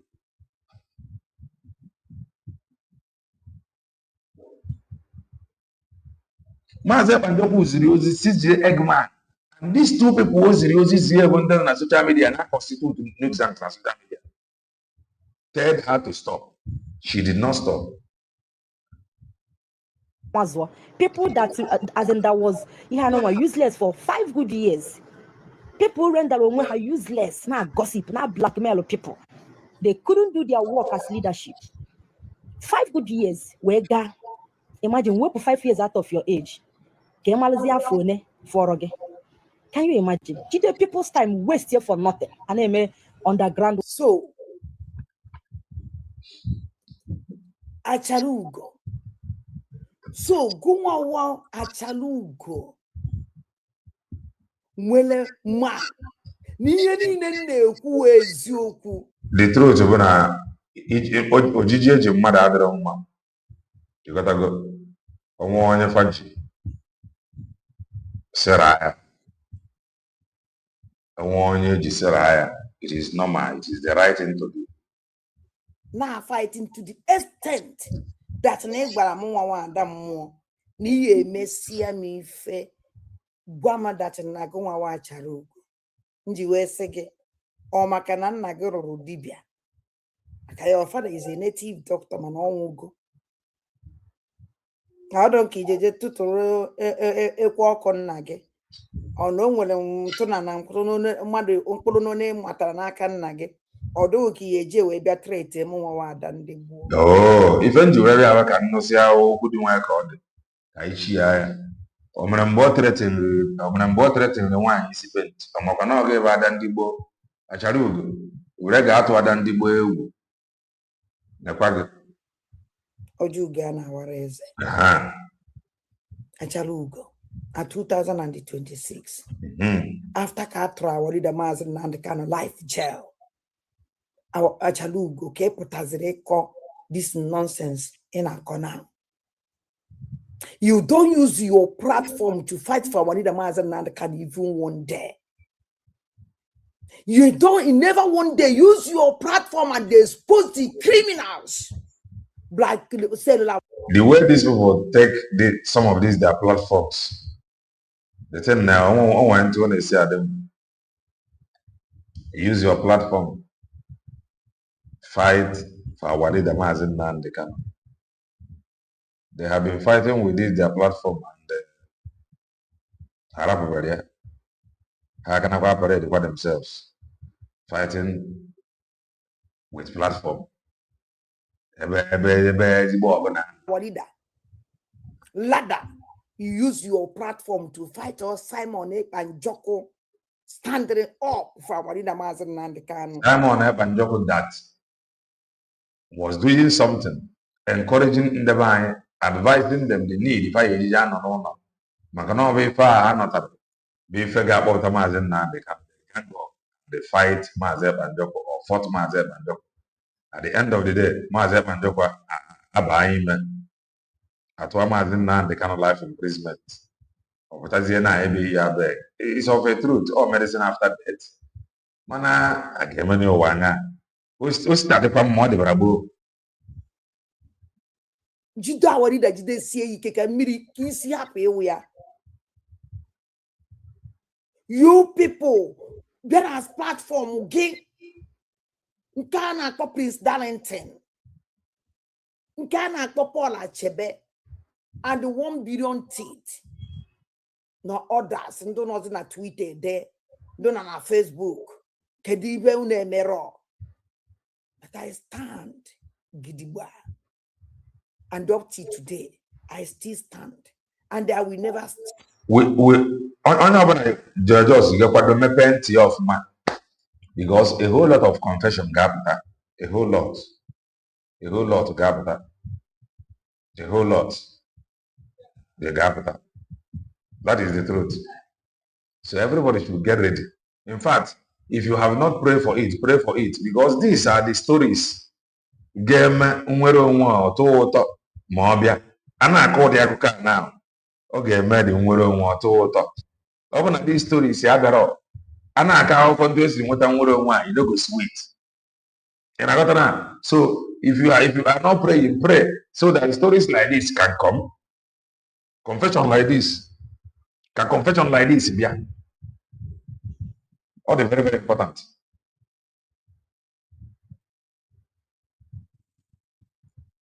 All the very, very important. So pray. Confession like this is the beauty of this freedom. So pray for it to come. More. Shake. Because I catch you there. I'm sorry. Now, because I love our leader. You love him, n'est-ce pas? Why can I say why? You love our leader, Mazen Nandekanoquia. You love him, n'est-ce pas?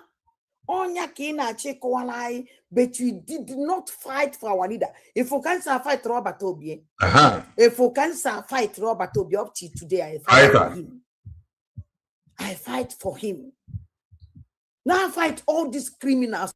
You fight for him. He have told you to remain where you are.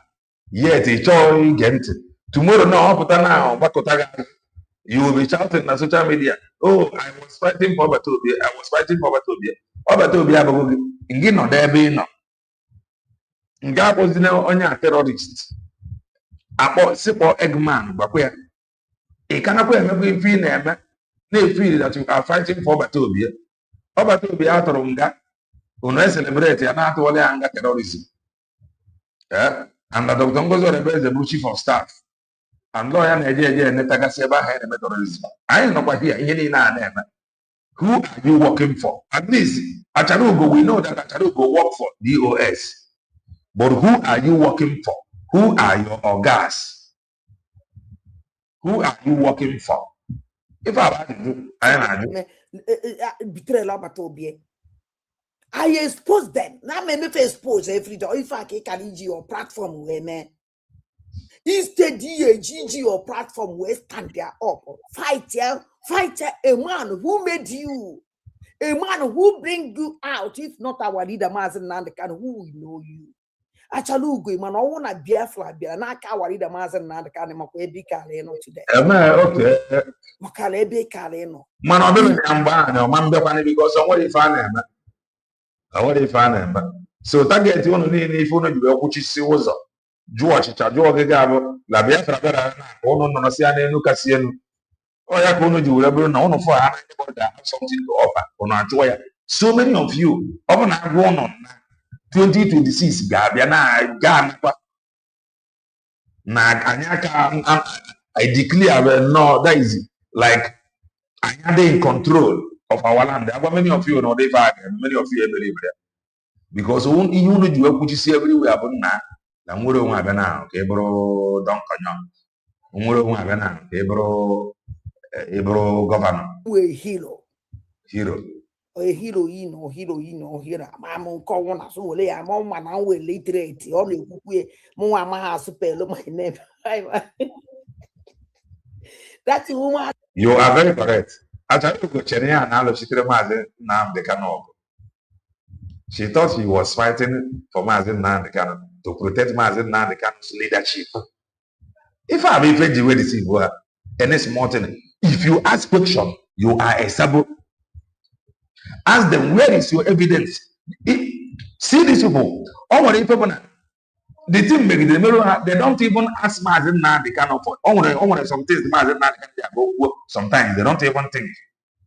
They believe it.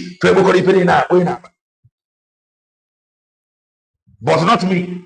When some things man they just carry everything and they put for pocket. But I need to do like that. So such people, they are very, very easy to manipulate them because from onset they believe everything they believe them. So those and the man they're gonna have that whatever DOS says goes. Or DOS used that announcement of Mazen Nandekano. We friend Nyetoro if any if woman way use most some of these people. But we have only love from so much. That person you love, that whatever this person says goes.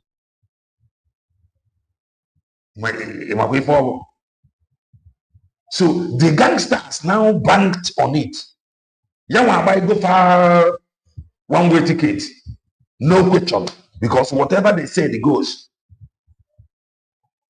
He is the supreme leader. So when you look at it, very easy brainwash many of them, and they're gonna age what Mazen Nandi kind of said, whatever the US said goes. Age their brainwasher. And the gangsters, Fabonde planting gas coordinators. So if you are with them, I got planted somewhere as a coordinator. If you are with them, I got again radio. If you are with them, they are the people that is making program to go viral. Fundraising program or go viral. Each person gain 15, 20 fake account or phone gain 20 fake account. ML video now. One person with 20 fake account they share. Another person with 20 fake account they share. So in their group, in their gang, your video gonna get, but you will not get super chat because our people knows the truth. Nobody will give you one night. Man, your message gaga viral because they are in charge, they are in control. Mazin na that whatever they say it goes. And the fan knows what is the capacity coordinator. Fan knows they help on their name media program on not to group ego. That would be very, very easy. It capture many of them. Their focus now, bro, leadership Mazin na the cano, Mazin na the cano. Then their message you are viral. Then they share their message. Then natural fego. Then never coordinator. If ever here can be a wage there, well, what occur everywhere. That is why they can lie to them now in doctorate of state. Now for the 1,000 men and women. Just of recent, the guy and not for the 16 cast now 14. So these people, they believe to me as now they can so much. So much. So obviously, father, whatever the door says goes. Nigeria.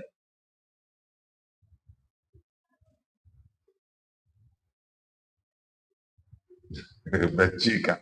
It's in the amount. And they might high guys there. This year, are some of us that can be extremely wicked. I know at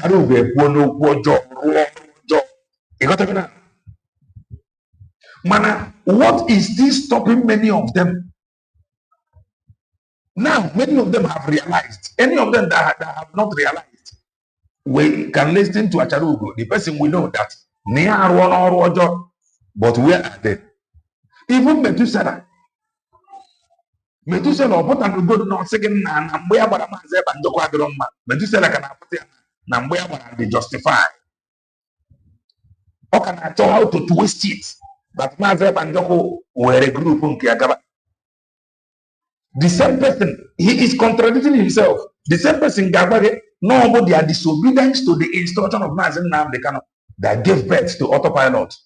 In the other hand, he will tell you that Mazeb and Joko Doro, his own group, Gaba. But in the other, he lying to you, contradicting himself. Why can't he just admit this truth that the disobedience gave birth to autopilot? That he is sorry. But what way net twist here? Because of hatred. In France, Canada, who don't know how to spell her name. Yes, I don't know how to spell my name. Exactly. Control. If this guy where brainwash is command and control. You are very correct. Whatever the dog says goes. Command and control. Ndia Jifa, where that is where you are one day. Where you are TFM, whatever the dog says goes. Command and control. Acharugo na Muhammad Abbas na abụọ na phone where say imekwa video taa ngwa bịa na ife ị ga-eji ikwu ma ọ bụ ya this step. And we were asking them then, where is your evidence? They have no evidence. At least we know that they were working for IPOB the US. Now these people that is here, that is running propaganda, somebody like white painted hair woman, I ain't idea. Show us your evidence. She have no evidence. And we don't know who she is working for.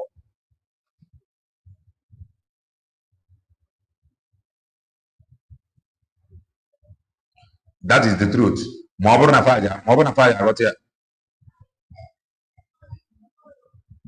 It's only a content creator will be looking for super chat. Why freedom fighter do not care? How many freedom fighters came for their face? This one that have been answering freedom fighters for the past 15 years. If you want to show your face, you come now. How many are there? Both freedom fighters say for Godiruba. At least I have to go my Panjok. For no now. Which were a freedom fighter now.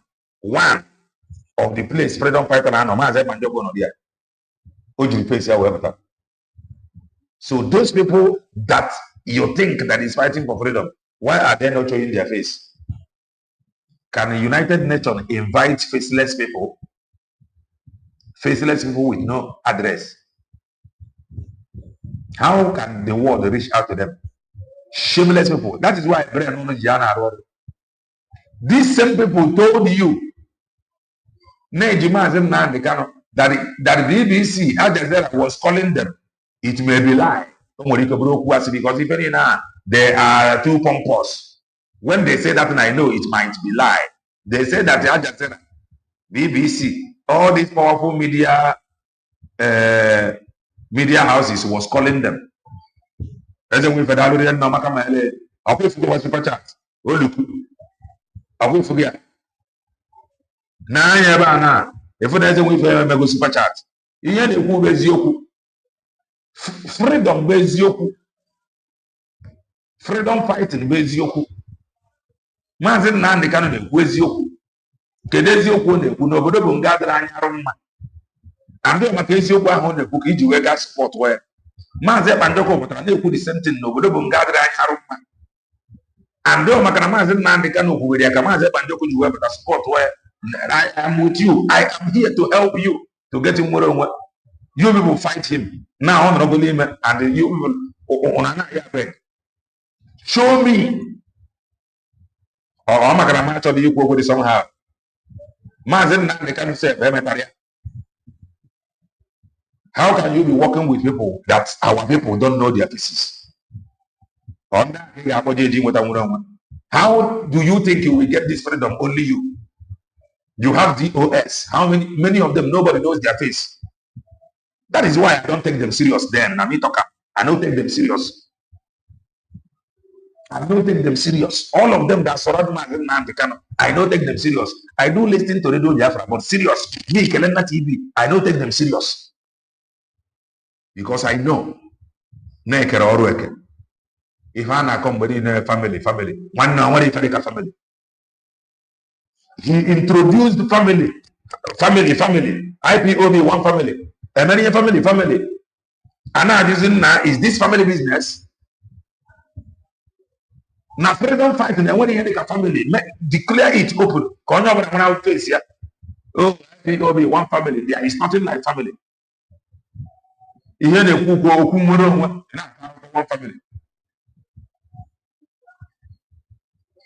So if any rise to all these things, after we go na this family unit, IPO, this family unit, this one, all of them all 5 and that to go find it in the money.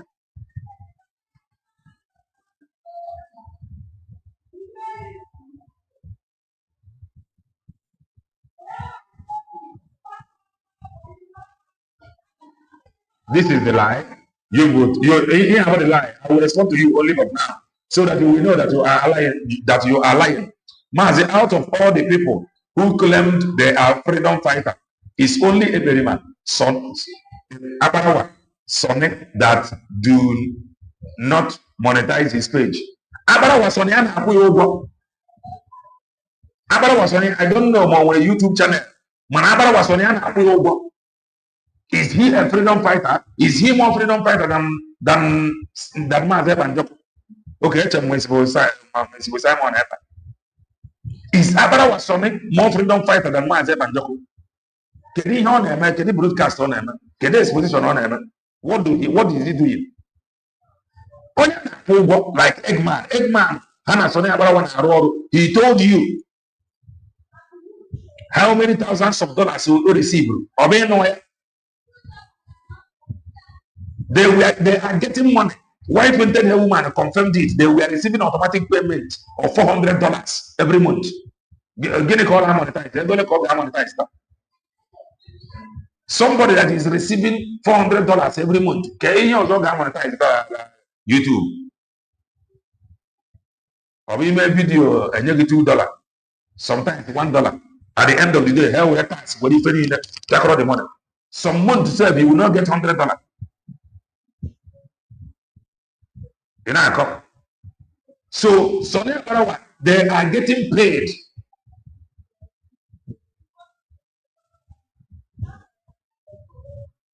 I am telling you that he is getting paid.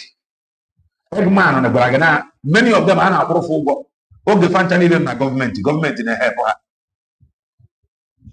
That is the truth. Can you fall now? I'm not going to Sonia Parawa. Maybe you are Sonia Parawa. That is your business. His page is not effective. That is why. No, what to you? If your page merit here, YouTube and then go send them to you. So it's up to you whether you click on it. Fine. If you don't click on it, they don't even send you a message. Or maybe wrong propaganda here and there. If you run on YouTube, one or all this social media handle that they don't know, you do cut and join. You what if in Syria? You see that Biafra Liberation Army is doing something. That is lies and deceit. The war is monitoring. So let us continue to listen. Command and control. Kelena TV, I don't believe in command and control. I believe in the democracy. I don't believe command and control. You know what I mean? I don't believe in supreme leader. That is me. I don't believe in a freedom fighter. I must know the freedom fighter. At least if you want to save me, I need to know your face.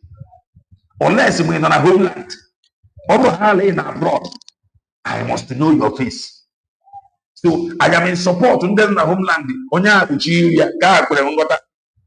Man, abroad doesn't have a freedom fighter. This freedom that is coming from abroad, Onya will recover his face. The person must be a criminal.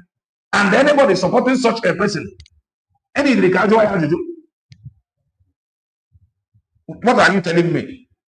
Nanya, just imagine. Operating faceless YouTube channel. It cannot like this. Nobody will trust him. Nobody will give him one night. He defeated all of them hands down because he came prepared. He said that he is ready to take risk. Can he risk a faceless person? Take faceless person.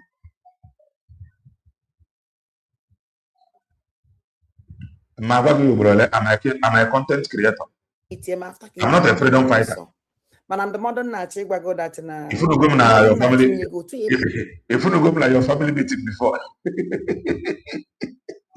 if you go to your family meeting before, yeah, if you go to your family meeting before, why are you asking me? I'm not a freedom fighter. I am a preacher of the gospel of redemption. Let's so that kind of bread will get water. In another way, halfway new bed, diaka. Because this bed KG Malaga, about war, any bed KG Malaga, and all this bed KG man I change Paranaga Hotel.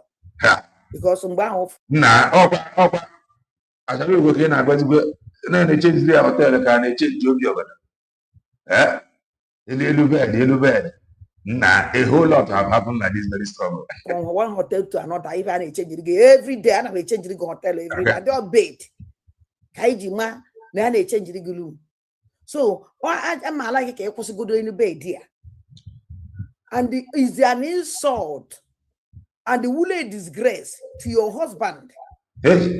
I can't name one of the. In an on any money to money.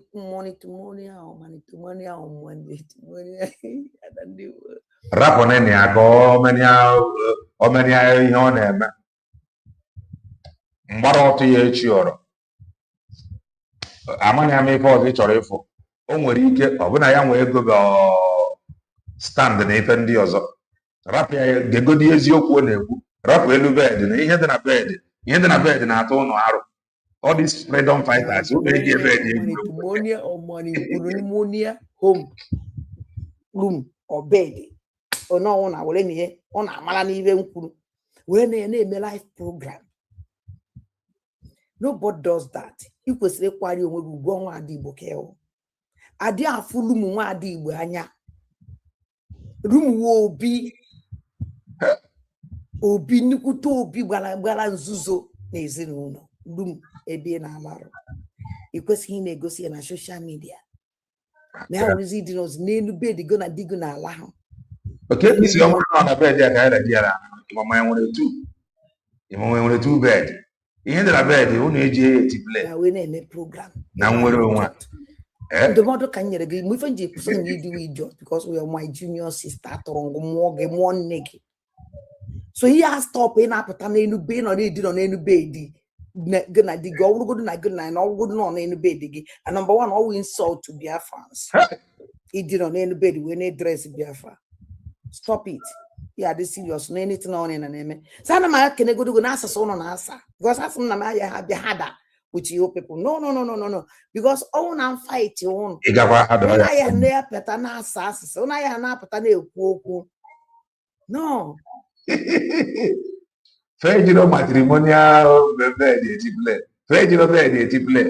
all these freedom fighters achọrọ obodo onwe ya nwere ka o si wee kwu ya all these guys na fight for freedom nke na afadekwa n'okwu matrimonial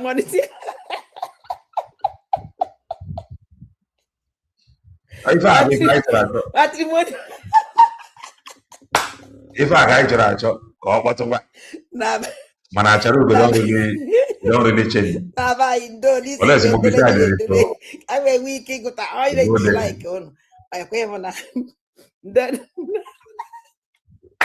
ofe ji obe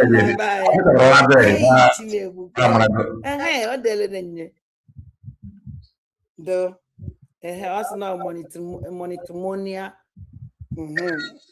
bed monitoring spirit bed so ndụmọdụ ka m na-enye gị kwari onwe gị ugbu a kwari your husband ugbu na ọnwụ na ya na-abọbi ọnwụgo na gị na ya ebighọ kwari onwe gị ugbu ọ gwụsịa ife nchọrọ ịgwa gị so ana m ekene ụlọ n'asụsụ ụlọ na-asa na-apụta na-agwa ya you people ife ya kwuru asị nka nkene gị kwa nsụkwa gị ndo because ọ nwere ya sị ọ na-adị mma times ịkọkere ya many of them akọkere ọ na-pretend before na ọ mara na m abụ freedom fighter akọkwala m ya ege orori ya ọnụ ya ọbụla orori ya ma isi n'aja mere Simon mpụtakwazie kịta na-eto gị anwere onye mfu ji eme program I just laugh ọnwa reason ji chi ọchị ahụ reason ji wee chi ọchị anyị chere ụdati na mụnwa nwa ada ndị mbụ na ndị egede na-eme ife mmụọ si m mee ọ ya bụ ihe o ji wee dị deadly ọ sị na ya na-eme ife mmụọ si ya mee anyị afụgo reasons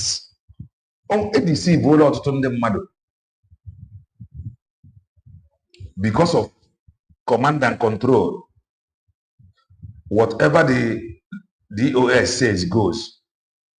Ịmụ na o nwere ka ndị be anyị si ala ọfụ mmadụ o nwere ka ndị be anyị si afụkwa mmadụ anya if they love you they don't love you ndị a take advantage of okwu a were ya baa ndị be anyị ime and ọ ya wetara o ji wee dị very easy ideceive an elder.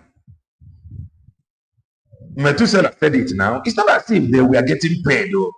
O nwere ndị egoro o nwere ndị akwụrụ ụgwọ nwee ndị a ga-akwụ ụgwọ just because of the love enwere n'ebe Maazị Nnamdi Kanu nọ leadership okwu si ala ọnụ wee pụ ya ka ndị a ji wee mee ndị be anyị taa. Mmụọ sị m pipe low ana m ege mmụọ m ntị karịsịa everything mmụọ sị m pipe low agwa ya because ọnwụ na m bịa n'ike ya mee nweta ife nchọrọ and I can do a pipe low because our leader Maazị Nnamdi Kanu side back together. Man, let me tell you something. Achalugo nwanne nwanyị mgbe onwe na mmadụ na-egbu ọchụ ị na-asọpọtụ onye ahụ na-egbu ọchụ ọbala onye ahụ egburu n'ọgụ n'aka.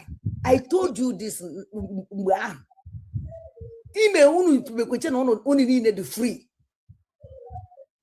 Na Ngozi eso m Ngozi mgbe fụ na Ngozi na-egbu ọchụ mgbe ahụ enyedị m chance and ntiripụta akwụgo m aka kwụọ ọkpa m mgbe ebe niile kpam nwere onwe m ọ ka esi emie.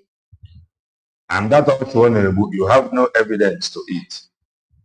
Onye ọnwụ na kenụrụ mgbe ahụ m pụtara tie na Ngozi na-egbukwa ọchụ ọnwụ na inwe ha idea na ọ na-egbu ọchụ ka continue na-efere ihe ọnwụ na na-egbuzi that time isonye ọdụgụ n'isi. I can go 247, you can never go scot free. Never. Ọnwụ na Ngozi ọla bụ gwolo Fulani Ngozi ọla bụ eze kwụọ ụgwọ ọchụ o gburu 100%. Gụnwa will go 247 ya kwụọ ya 100% also because you support her. You covered her. All them putting on him. Yeah, as like Elena TV is online. And they come come on, they preach than the wood. All can never. So okay. I'm looking at TV now. Why is it? Then I was there for work. Look at it. Underground work, how to tarnish the image of Mazen Namdekan, how to destroy him.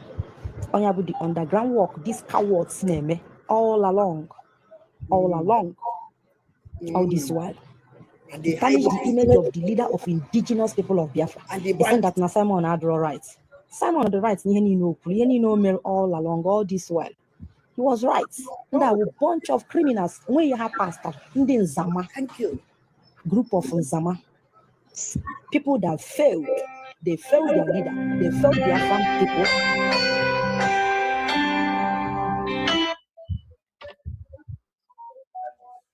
They failed the movement. They failed in all ramifications. Go and check.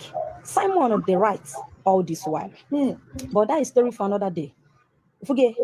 5 good years, they wasted 5 years to gossip today. To gossip. They will 5 years now. I got I get you pull Mazen Namde Canada. Now Mazen Namde Canada, Diego Hane go designer Fendi. Just imagine. No Diego Haje Club. No Diego Hago Moto. No Diego IPOB go no. Just listening to people all over her leaders.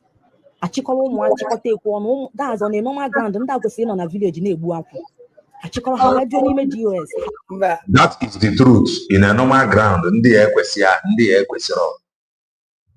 anybody organizing a freedom fighter from abroad, a matter of face here, on our parade in the answer leadership, a matter of face here, forget just both you and the person supporting them, brain on how they are. Anybody in a leadership position, secondly, on our na platforms into every chicken Chinas and Wuru has happened and you don't know their face. Now waiting now. Anybody supporting such people. Onya brain ya dey aro. Ndị na-egbu akwụ na village ka ha mma. Ekuzikwa na because ndị a na-egbu akwụ na village mkpapa na-egbu. All these criminals are ekporo dog of sellout. Aye egbu mkpa. Ndị anọ na village egbu akwụ. Ọ bụ na ya ka ọ na-egbu. La ndị na village egbu akwụ ka ha mma. Lasubi na anọchakwa anọcha. Na-egbu. And I na agwa gị daa na-ata afụfụ. All this dog of sellout, all these criminals, all these terrorist dog of sellout. Baya egbu mkpa. Onye nọ na village egbu akwụ na egbu. Daa na-ata ezigbo afụfụ. Ọ ndị nke eji ndị ahụ ndị ejiri ndị nọ n'obodo. Ka na-asị mmadụ pụcha n'ụlọ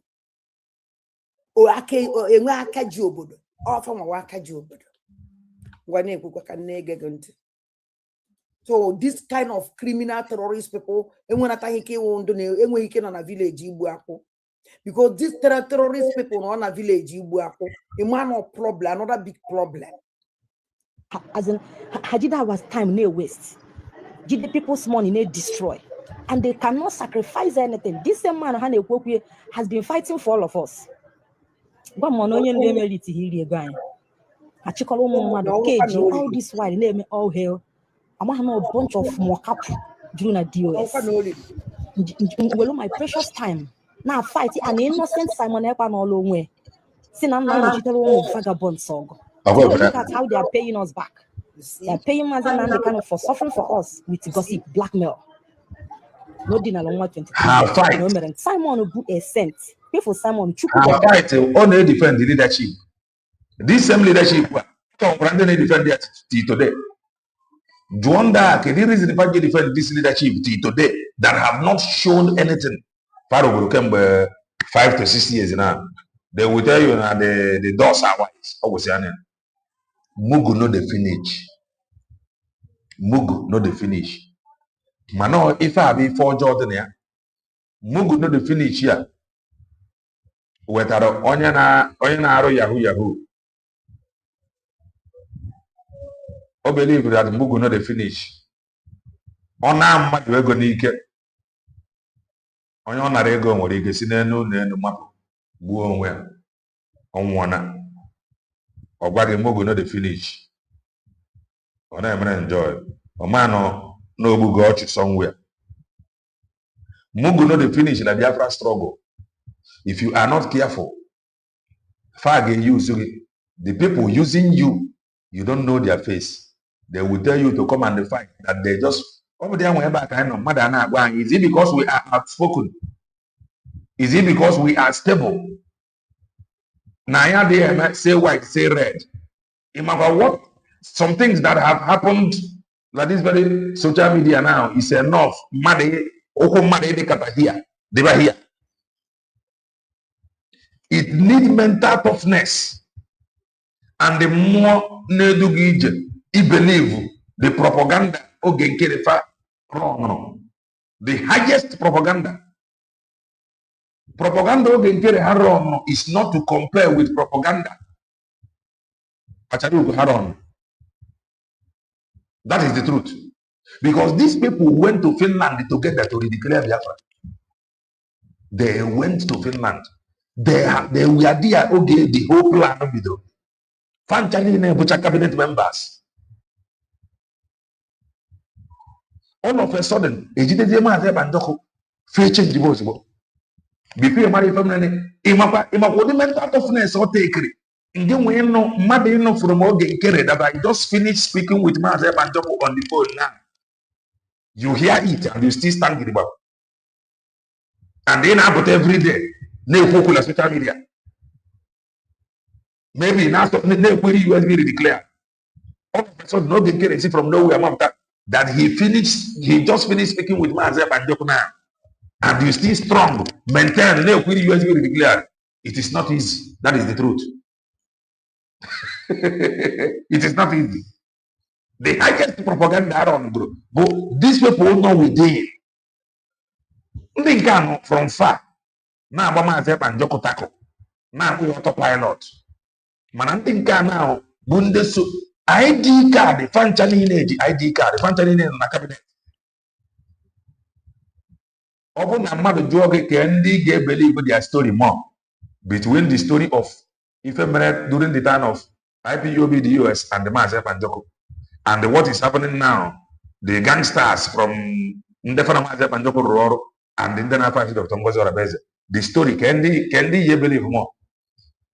Common sense, guy, but we give believe with Maze Banjoko before when so on the guy because they are the closest. Fagra declaration. I am not do.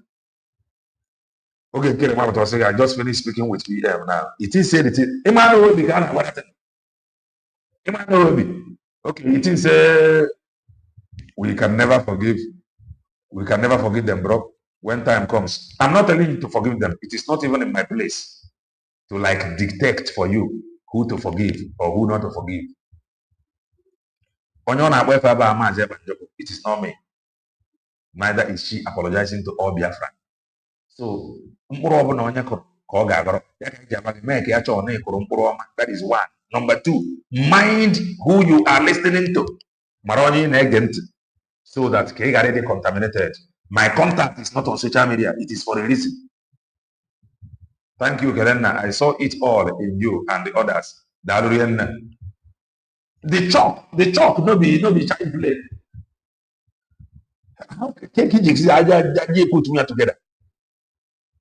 If I will go to here, listen though, the only thing that is still holding the evidence, if they can show evidence now, somebody confirm all the evidence now, the authentic. There they go here question now. So I ain't ajubu before I'm area. Kelena TV, and I'm ajubu before my area. You cannot just tell me no the match but that is why I don't believe in supreme leader. That is why I don't believe in command and control. So if you tell me something, I go ask you a question. I go sleep over it. I pray. I need to wait. I wait.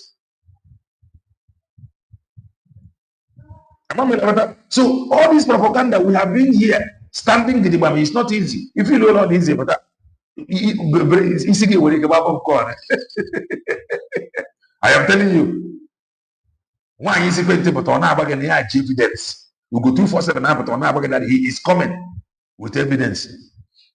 That day he said he's coming. I said that he is gone completely. It's not easy. Man, when you came in by the side, on America or easy. A whole lot of people have been confused. If you make it somebody not to go a move, the ego in charge.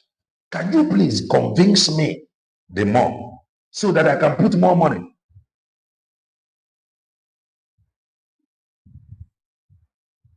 They can't because into able video and how they have been not able to present evidence.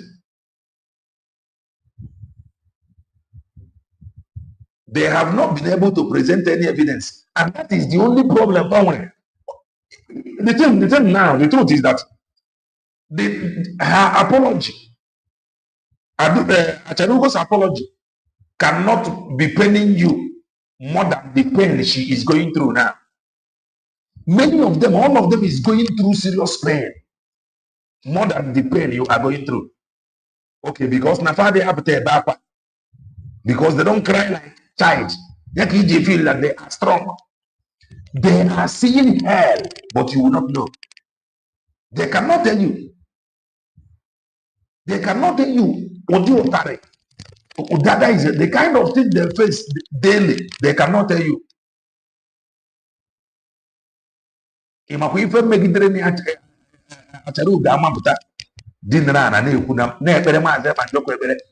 know. It's not easy. You don't know how she must have struggled after many years. It depends you, but the pain is much. So it is not in my place to forgive her. Man, I am happy because that man whom I saw, no, me former Fana Boyamba, Omesiana confirm no nyabo ezigbo mmadụ. Finland na nwefa nnukwu nka. Ọ bụ dị ndị be anyị gabara Finland to testify against Maazị Banjoko empty-handed. Verbal testimony. Kapag court to sentence him. Where will those demons hide their faces? Hearing from Acharugo direct. Acharugo one of their strongest. Acharugo one of their strongest. One of their strongest. All of them that is not up to grade Acharugo. The face now. A whole lot is going on. You feel that there no day whatever hello or whatever and whatever. Even white painted hair woman only still seeing, all of them only still seeing that USB declared is still holding ground. It depends them. Only naked and watch now for fundraising and the American will go on Africa.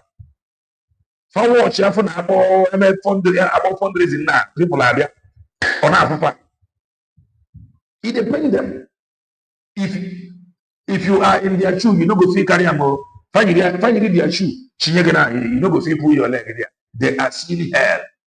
Just that many of them don't even know how to say, nah, I am sorry. or many of them don't know how to stop. Maazị Banjoko tried to kwụsị ya na nwaanyị isi penti and ajere.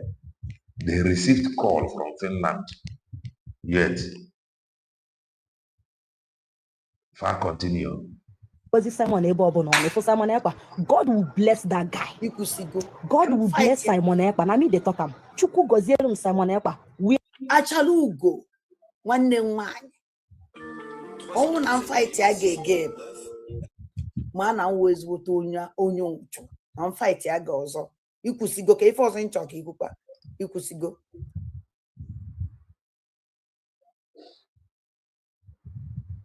Wherever he is today. When you deliberately undermine the truth, you get first consequences. That is the truth. So the consequences here are to over. But I pity those that we are used.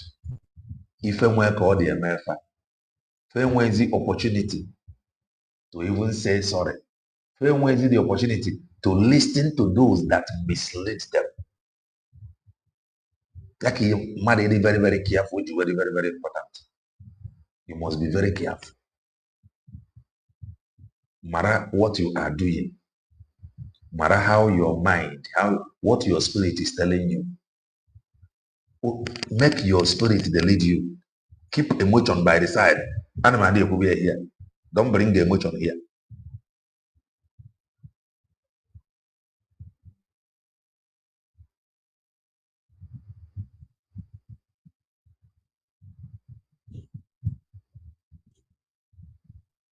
To you, all the okay. You gotta go. Mana, oboro onye obona. Obi mmadụ na ibi ya ararọ. Obi mmadụ na ibi ya ararọ. That is the truth. O nwere ndị bụ obere obi. Ịmakwa nne ka ife amịrị Maazị Banjoko. O nwere ndị ya recover from the shock. Mana ị na-anya n'iru n'anya n'azụ n'anya n'aka ndị n'anya n'aka ekpe. Ị mara na okwu nwere onwe abụrụ anụ akwụ na-agba. And Maazị Banjoko nọ na okwu nwere onwe abụrụ anụ akwụ na-agba. Mana ọ bụrụ na agwụ ya na Finland ga-eme ife a ọmankwe. They were compromised. Ọkwụwa o mere ndị na-ekwugasị ya. Mana ka ezi ife ha na-eme to make sure that compromise did not continue. Ha ka na-arụ ọrụ kwa propaganda. Oh, we are in charge of the lawyer. We are in charge of the case. Wow. In the other hand, they are complaining that Finland is compromised. How ready are you? Nothing. If I know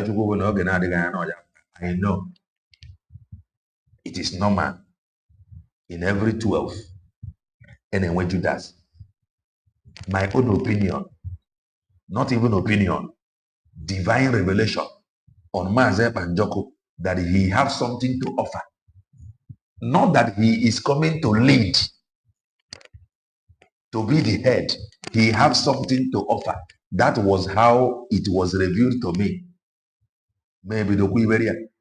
And I know, no when the Oga or Karo Roma, Garo or job, both na home and abroad. And Emeranifa, the hateria, Gejida Kadia, Obeya on Obeya for job. Mazin Nandikano meant well. Yakoju we megidi bugiden the mind. Otinyo offensara. So that can the buy Garedena Muzi in the name of Iwe with flag. That is love. Makobro no for Hana Okara continue. Manoti offensara. Can we get stop on one? And they wouldn't matter about over the bongo or create your ESL. That is love. Wagananda Gano Nimo to make sure Nande now what we see other communities. Na far what would go. Mako you more capacity. Nande na what other communities. Nesi more about our bofa. Na far among what would buy. In Achibam among ESN now form. He is not on ground though, to be leading it and to be monitoring them. In Achibam na fair 12. Fanwe 12 enwe Judas. Ọbụrụ na fa dị 24 enwere Judas na abụ. Because you can how many Judas enwe.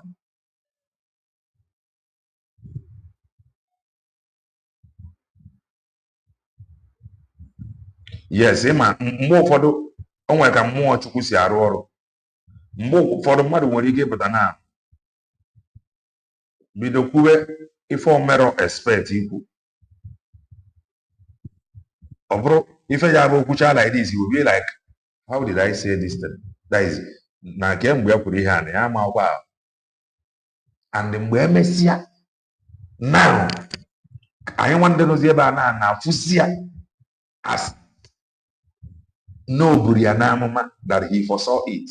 Yeah, well, the one thing about mmadụ ịdị genuine. O nwere ike the way he wanted to say those things abụrụ ntu o si wee dị.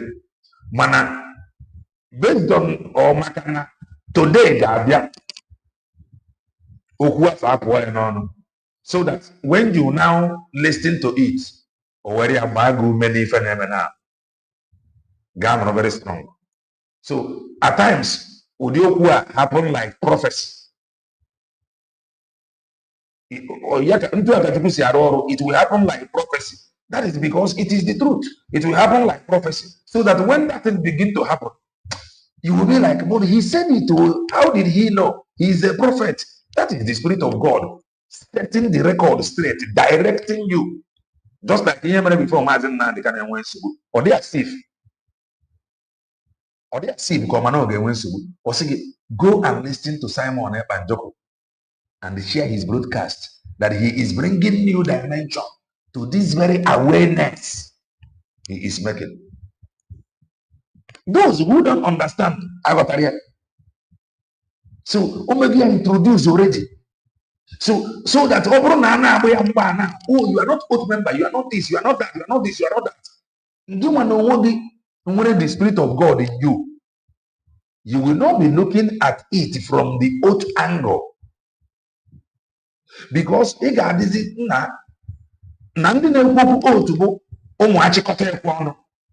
the man in question who know the oath more than them told you, listening to him, hear his broadcast, he is bringing new dimension. So oath you want to say it doesn't matter. Why I can before listening to it. The gangsters. It now become direction. That automatically direct you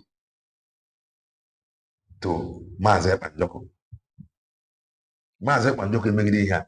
Yana Dr. Ngozo Rabeze na Rokogodi. In fact, one of the closest. Makobro no they are close. Or man send the near to. South Korea, one of the closest. And Dr. Ngozo Rabeze we have confirmed it. No one any department or group created without her. You know, if we had the thing any group created without her, there. The declaration on there. Mgbe constitution on there. Young Abonye gra South Korea. Young Abonye as surrogate. And she redeclared Biafra. These things are to the same part. It was that prophecy of Mazen Banjoko. If we say the need, face yana na you were not, but you were very important on the family. What if I get mana Omega the Hana defeat here Finland now. Now disappear. But he have defeated Europe. As PM told us that he will take drastic measures. He gonna take where world power and the international communities will begin to talk about Biafra. Exactly. Yaka ije but no make the Arab Potana Omeriana Europe. And with the other Daoga and I because the Finland could not hold him captive. Finland could not stop him. Oh, you can put the very, very important. the finisher, so that all we know that Finland could not stop him. They're born on email. Like some people that is of the opinion of what happened, camera maga change na Finland or something. Or the okay, but young below we are born got to Nezi, man and game. Man, but I Finland, they are more secure. Okay, because far dog and Finland, Obim can do far dog and Finland. Yawa Finland no for equity. So Finland we have more faith and more trust in him. In fact, Finland is going to be more careful going forward because Yamaga like Ikotagasi other nature. Kamamu is in Finland. So that is that. If I have if more Okumoro Bezioku, Mazin Nandi Canos no Bezioku if I get what I'm more. Maka ife ji wetere ife wetere ji okwu nwere onwe na nke ikpeazụ abụ maka injustice obodo adịrọ mma and we must thank God na ọ kanyere anyị ọnụ okwu na-ekwu okwu nwere onwe ọ bụ ya ndị mmadụ nọ na Benue nwa ife a na-eme ọ bụ ya ndị mmadụ nọ na Southern Kaduna ọ bụ ya ndị mmadụ nọ na Plateau steeti ya ife a mere ọ ndị mmadụ na ya ịmakwa nwa na ọ bụrụ na anyị na ndị Plateau nwere common boundary ntụ ịfụrụ ndị ịgba nke na ndị aniọma si ekwu na ka fancha niile bụrụ ịgba nke na-agwa gị na fana aniọma ga-abụ na aniọma steeti ọ bụ ịma na ọ bụrụ na ụdị ife a dị saịdị Benue ife a na-eme o were bụrụ na anyị na fa bụ speed kafa ya iji alọta saịdị anyị speed ihe a ga na-ekwu na okwu nwere onwe that is the truth ife ike ebe ife ga-eme nwere onwe abịa nwere onwe the birth of nwere onwe na-apụta n'ife ike ọ ka o si adị so ọ bụrụ na ndị a nọ dị ka ndị ịgba nke na ndị aniọma na-egwu ka obodo bongo kretiara ha steeti ọ bụghị ma alabaghị na ihe a gara ekwu na nwere onwe ka anyị gbapụ ya ọsọ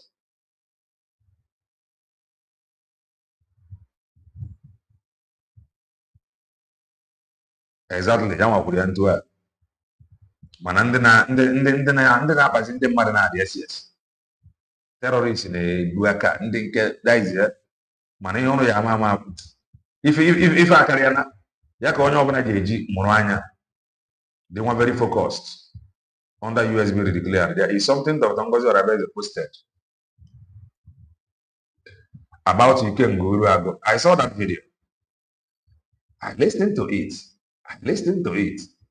I tried to put one or two together. But Dr.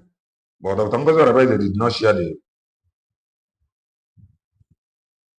She did not share the video. She only took a screenshot of it.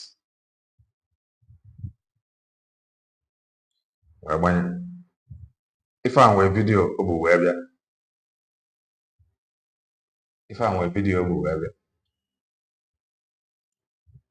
if I were from video, this is from Iken Guruago. Now let us read what she wrote attending this video. This video is on social media or the online now. Now let us read. Press release 4/2/2026. The lies of the Nigerian President Tinubu and the Charles Soludo using reintegrated terrorists, agents like Chibuzo Egwatu, aka Iken Guruago, featured in Biafra territory must stop and be confronted. Okay? This man has confirmed in a recently released video that he was part of those used by the Nigerian President Tinubu and the legitimized Governor Charles Soludo to illegally, forcefully remove innocent Biafra citizens from their peaceful homes and offices. This confession has confirmed the decades of human rights abuses, killings, forceful removal, and the Christian genocide committed by the Nigerian state using their military, police, armed agents, and the collaborators in Europe and Africa. The same oppression and the suppression happened to Biafran PM Simon Ekpa and the leader Onyendu Nnamdi Kanu. Recall the forceful removal of the innocent Christian missionary Alex Babia by Nigerian President Tinubu just because Alex exposed the Christian massacre that happened in Jos on Palm Sunday. This is how the Nigerian state eliminates innocent citizens to maintain a failed and terrorist one Nigeria, and they continue milking the oil and the natural resource of Biafra land from Biafra region. Not anymore. The United States of Biafra government will not allow this criminality to thrive in our new nation, United States of Biafra. This man, Chibuzo Egbuato, and his lies is not welcomed in the 40th state of Biafra. Upon of that,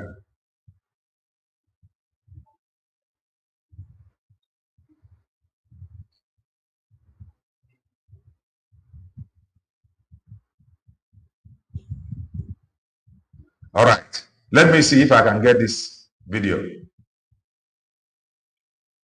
Let me see if I can get the video.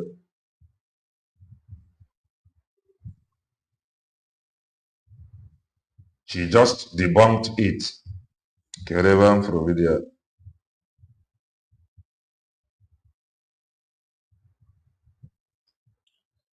Like that one that is talking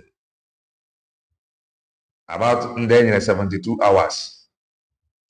The people that is involved.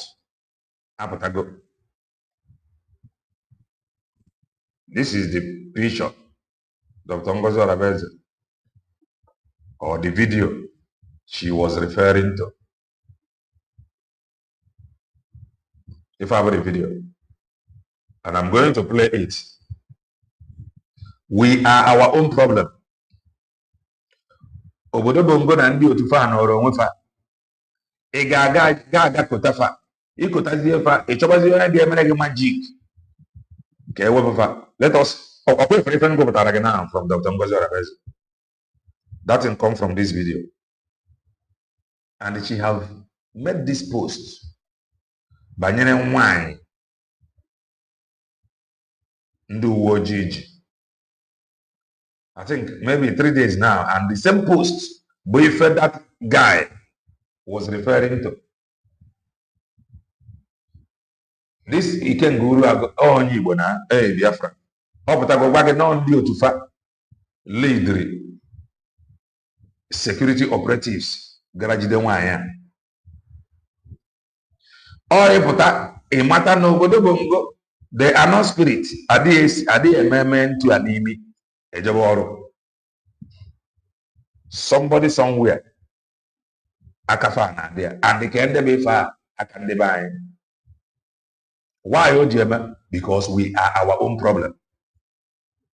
So as you were busy asking, 72 hours have passed, this, that, aka ndị be anyị dị na ya.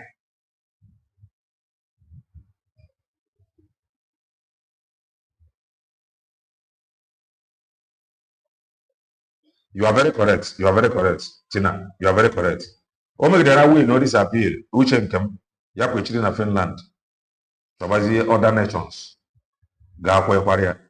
Ikotago. Oya ka mala na Finland. Omegidekwa si na Finland boso. O nwere ike orugbo ebe ahụ. Ya ifuzie ndị dị more wicked. Ga ekorozi ya final. That is Uche mo. Ikotago. Yes. Now, let us listen to this. We are our own problem. In Alotana. So as you are waiting, but she gave Obodo Bongo 72 hours. On when they put on a second on her, they know how on a farm. Now listen. All right, the buyer can have one after Ike Guluago. Inanya ba. ega for picture negosi. After this lady bore Miss Nnamaka Antonia Ezinna. Nnamaka bo onye Olifte. Mana Nnamaka bina Nnewi. And Nnamaka na-alụ na Tommy company. Onoma ebebe Tommy. Now, Tommy bo one of the biggest. This video is on social media. And I am playing it direct from Ezamurunobi S handle. Let's continue. Noodles company anywhere. Now the whole of Anambra State.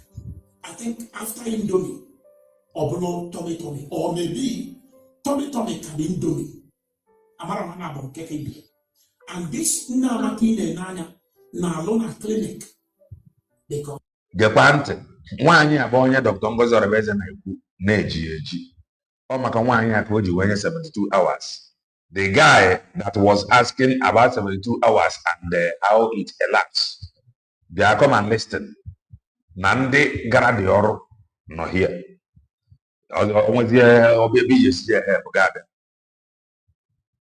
Because I think she's a nurse. Nnamaka Lugo na the clinic Tommy for over 10 years. And I think her position both second in command in that clinic. This woman you're looking at here is one of the most dangerous Igbo women alive. And you know what she did? Because of her position, na Tommy company, Nnamaka Totoro, the clinic, and when that company were turned away to ESN hospital. Only use the company when they go to the ESN home. Only use the same company when they make a whole lot of things. In fact, Nnamaka is in charge of logistics in the whole of ESN camp. And well now, all the 5 states of Igbo land, this lady are looking at. And then, how do we get to know about her? Or one of our intelligence. We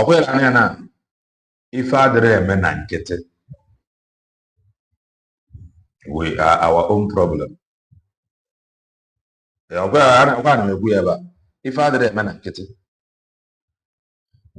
our own problem. I don't know how big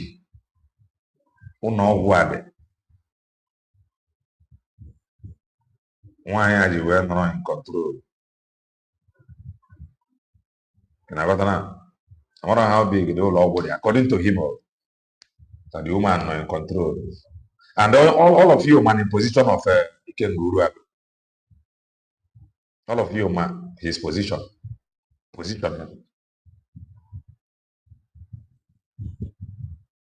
All of you man, his position. Oh, why is something not happening? Oh, why nothing is happening? Negent. Enough.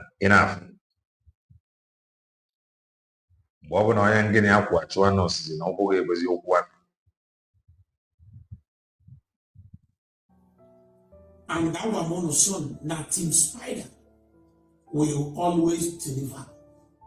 Our intel, while nowhere, one nurse, not a new.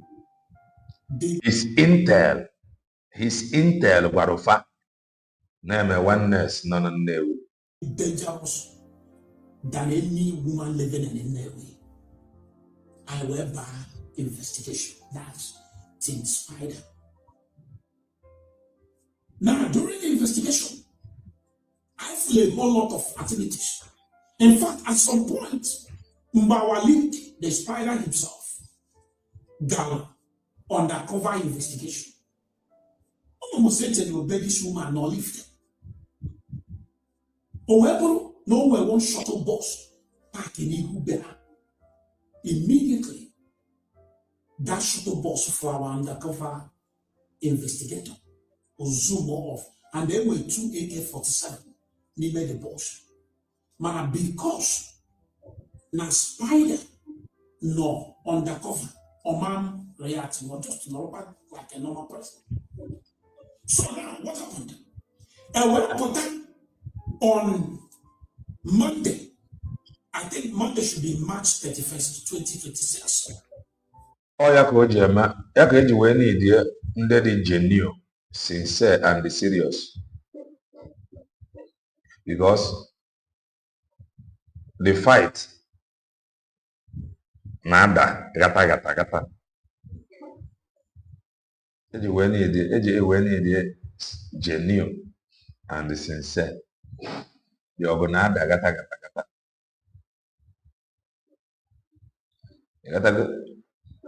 Those that should know better agụrụzie ndị gbakọtara azụ. O nwere ndị dị more dangerous than you can imagine. That is the truth. Let's continue. I will only this lady na company ebonalo. And immediately our team back at the company. Due to that, this woman have managed to recruit a whole lot of people now on that company, now under her. Amarum Kahawaya, no man they be under security because if I am a man, if I am a man, if the woman or 2 to 4 years more, why mayor factory reset, why for everything. Away from mother, I have problem with boasting. It one, I have problem with it. Very serious problem. Don't claim what you are not. Don't claim what you are not doing. Away for IPOB. If any now Hannah shout, we are formidable. I know they like hearing. Because I know that there is no formidability anywhere. We are this, we are that, we are this, we are that. Don't tell me, I don't want to hear. There is no formidability anywhere. The only thing it can afford our own trying to oppress our own among us, the very kind of weak. There is no formidability. If we are, we go know now. Man, now they can say something. There is no more man. You can really relate with man. There is no formidability anywhere. Don't let anybody deceive you. That is why people can sing the very much on by the side. Don't brag, don't talk for my ear. You are they are not. They will find number. And it will show you no where or where to your offense. Because they are very helpless. They born Ajoka. Stella, they born. We talk, we brag too much. This is my problem with IPOB. That was Andy West for you.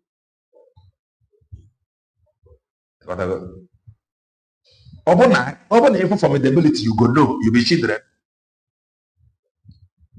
If you see formidability, you go know. You're gonna announce scores, you go know. Matured news, very matured.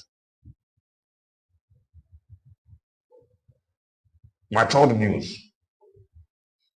Very matured news. You got this is freedom fighting movement.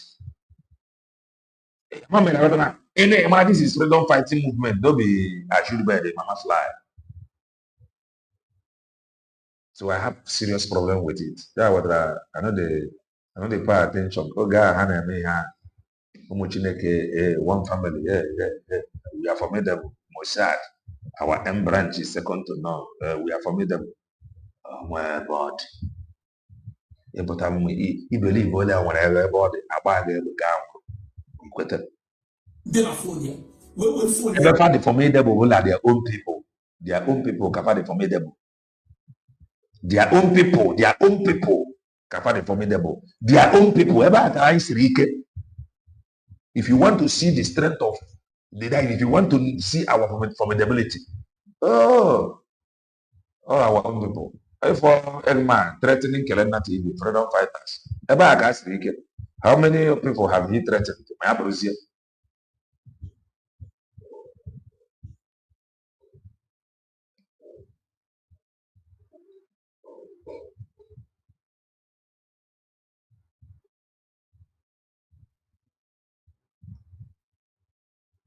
More than I ain't ready. More than I ain't formidable. No. That guy Google support. US really declared. There is somebody that said something. Man, that S handle. No sound. Okay, no noise makers. There is one account. Oh guy, if I very hot. That account. I can't remember that account. That account. Na S handle. That account. They one old picture on your chat. That account, dark picture on your chat, that account, that is the picture, their picture on your chat, but black. They put in the that account wrote something that touched me one day. That made me begin follow that account. So that account is no longer right. I don't know why. I don't know. You take care in 5 years. Or take care in 5 years. I ain't prepared. I ain't sure I am prepared. Any formidability on one hand. We are everywhere. We must take the advantage of it. We are everywhere. When you hear everywhere, we are everywhere. And we are not taking advantage of it. And somebody will tell you that we are formidable. And they want me to believe you. Your formidability is to threaten Kelena TV.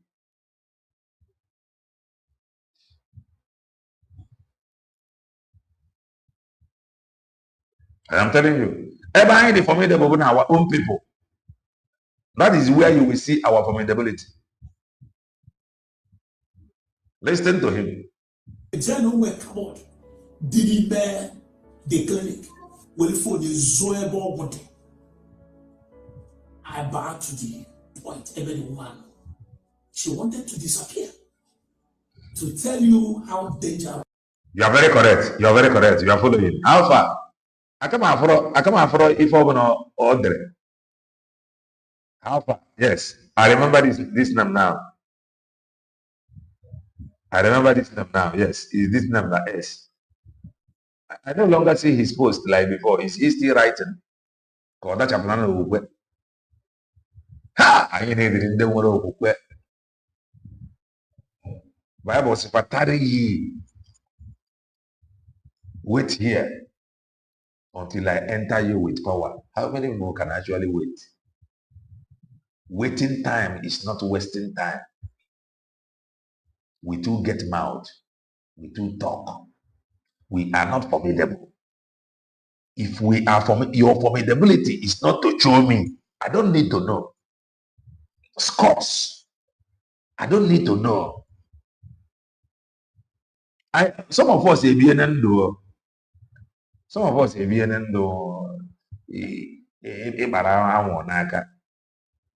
na eko when I'm mobile SK or loud. Some of us don't see things. And even the formidable when it is really very sad. Yeah, I know some things no they too bother me. But I go. This one, I did the woman. Wait to the first thing about the lady. What your phone? Because tomorrow, there will go people all over her. Even born at Omaro, even those who believe they are with her. Omaro who they are. I just got the phone, webta phone. Serious? Are you for real? Are you for real?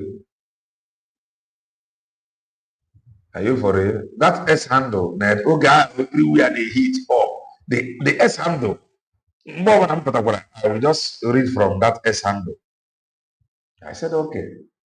Man, never the S handle. I started following that S handle based on the kind of encouragement from that S handle. When I can learn now, that is for you. This is what is happening. And somebody want to tell me that you are formidable. Okay. Well, put your phone in our machine.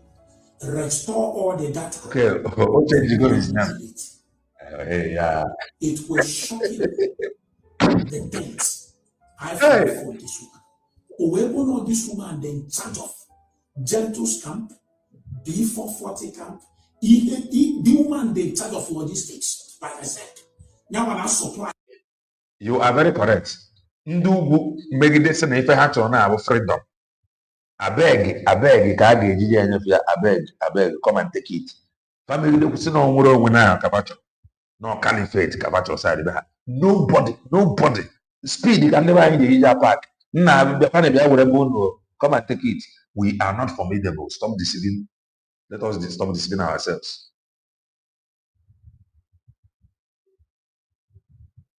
Actually, also so. Listening to a whole lot of things. This lady from Olifte, Binanewi, Nene. It must be for them few minutes. I to educate the woman. Enough groups, the woman on here, and they work with schools, but they work in different groups. And to them, the reason how they work here, I interest on. But I just laugh at them. If you commit a crime in Anambra State, Team Spider will look for you. We will catch you and we will sentence you. Period. If you want to commit crime, then leave Anambra State. Anambra is not for you because we will catch you. And with a lot of people like this, Amara, that we are investigating them. Because this lady is surrounding Ngozi Slajucha, Ngozi Orakwese. Slajucha is a cake, ICGT cake. And let me tell you people what happened. Immediately, I believe this lady, informant upon Ngozi Orakwese, can go on with Ngozi Orakwese there to tell you who that woman upon Ngozi Orakwese. Man, very soon, she will see. According to her, she said, I am using this opportunity to call on the Nigerian president, Bola Ahmed Tinubu, the governor of Anambra State, Professor Charles Chukwuma Soludo, our Operation Udogachi, to release Miss Nnamaka is within 24 hours, according to Ngozi Orakwese, if I have one in college in Anambra State. That if she's not released, at this expiration of this time, the United States of Biafra Invention Airline Squad shall wait in. It's funny. But I want to say this. Tommy Company, I hope Nakon Aderonia. Now, these people, I mean, these Biafra terrorists, if from the Nabo, how go into local security, other than the paper, about local security, some of them ban a pumping, some of them ban in the business, not ban them open. But we know you. We will come for you and we will catch you. So, actually, this opportunity, why Anambra State government to have bar into investigation immediately. Okay, for Tommy Company, they need to investigate that company. And if it's possible, and they still go to the company for now. Can they investigate? Man, what it? I just hope. I can agree the woman's fault and some communication. But I just hope. Tommy had the I just hope. And the others ndị otu Antonia na-alụ na tọmịtọmị nke ụnụ bụ ụmụaka ụnụ bụ nọta informant na ndị na-akpọ ngozi ọrụbụrụ ya nke ụnụ enweghị ihe ụlọ bụ ụnụ godo bụ ụmụaka ụna time will surely come. And achọrọ m iji use this opportunity gwa Saimeko for a lot and a lot the men on Olifte stroke Newi. All these people, if from this Antonia, all want to lead all these high profile kidnappings and the men Olifte stroke Newi. On the open attack, teacher like this attack. If I remember Newi. You know my church now, go on. Yes, go now. Why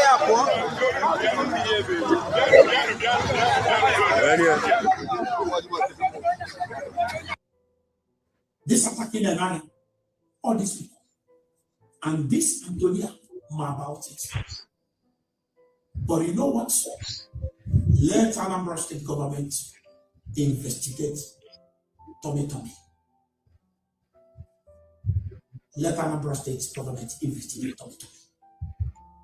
Anambra is not a state. You can come in and commit crime and get scot-free. It's not in Anambra. If you don't want to stop crime, go and look for where to live, not in Anambra State. If you commit crime anywhere in Anambra, we will look for you, we will get you. If it's possible, we will send you to God for judgment. My name is Sike Guluaga. The end story after the interrogation.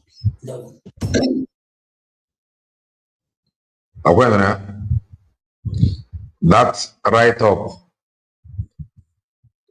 Dr. Ngozi Orabeze debunked all the videos you have ever on social media.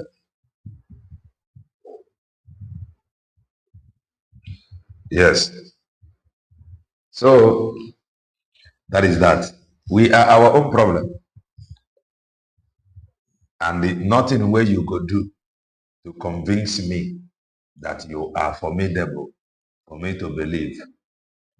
I know formidability when I see one. And I know the noise is much. There is no formidability anywhere. No, how can you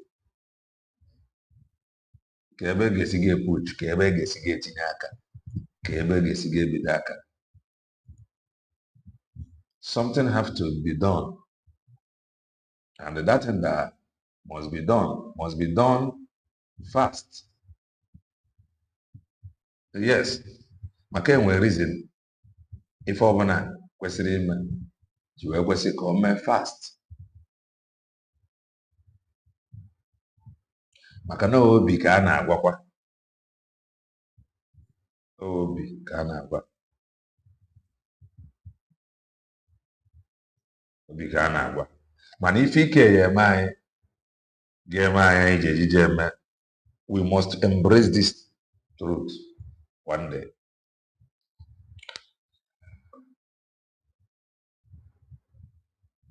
Amaka Mary Igbo. I'm not going to open studio. Amaka Mary Igbo. Bakotene na onwe gị. It is formidable. In our homeland, are you causing trouble? If you are causing trouble in the name of Biafra, change. Are you into criminality in the name of Biafra? If you are, change. Then, are you truly formidable? Are you truly formidable?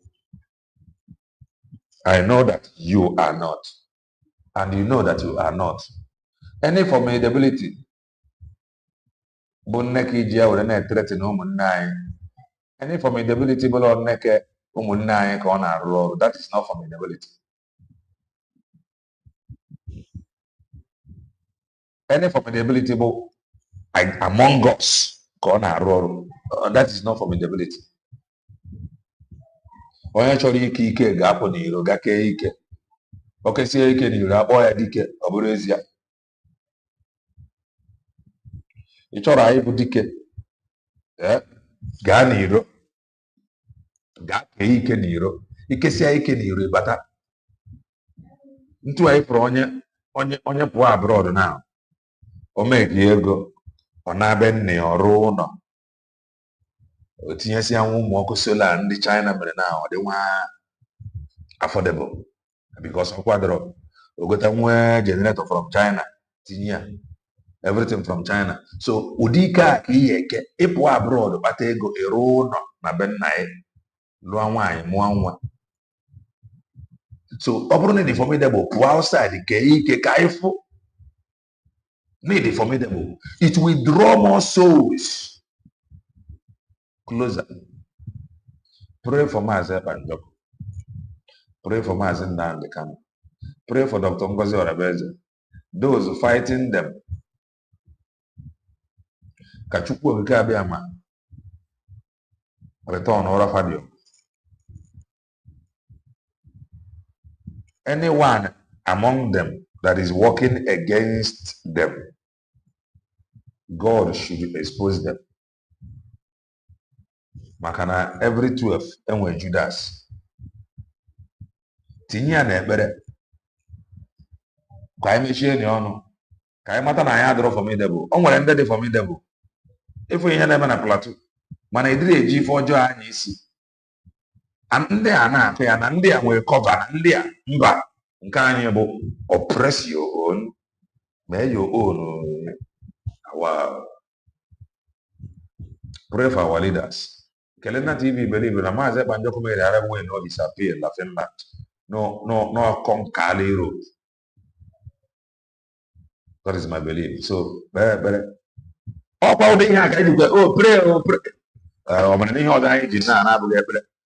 need contact. I need a formidable. The only thing I need here is to pray to God for preservation of these people. Gang up now. That is even for you. I put a hand base of Father, go sing a father formidable. That is indeed for you. Don't wait for any at the end of the day, justice will prevail. And what is that justice? Makana, even those claiming to be formidable, the system had your papa. Stay blessed. All of us of truth.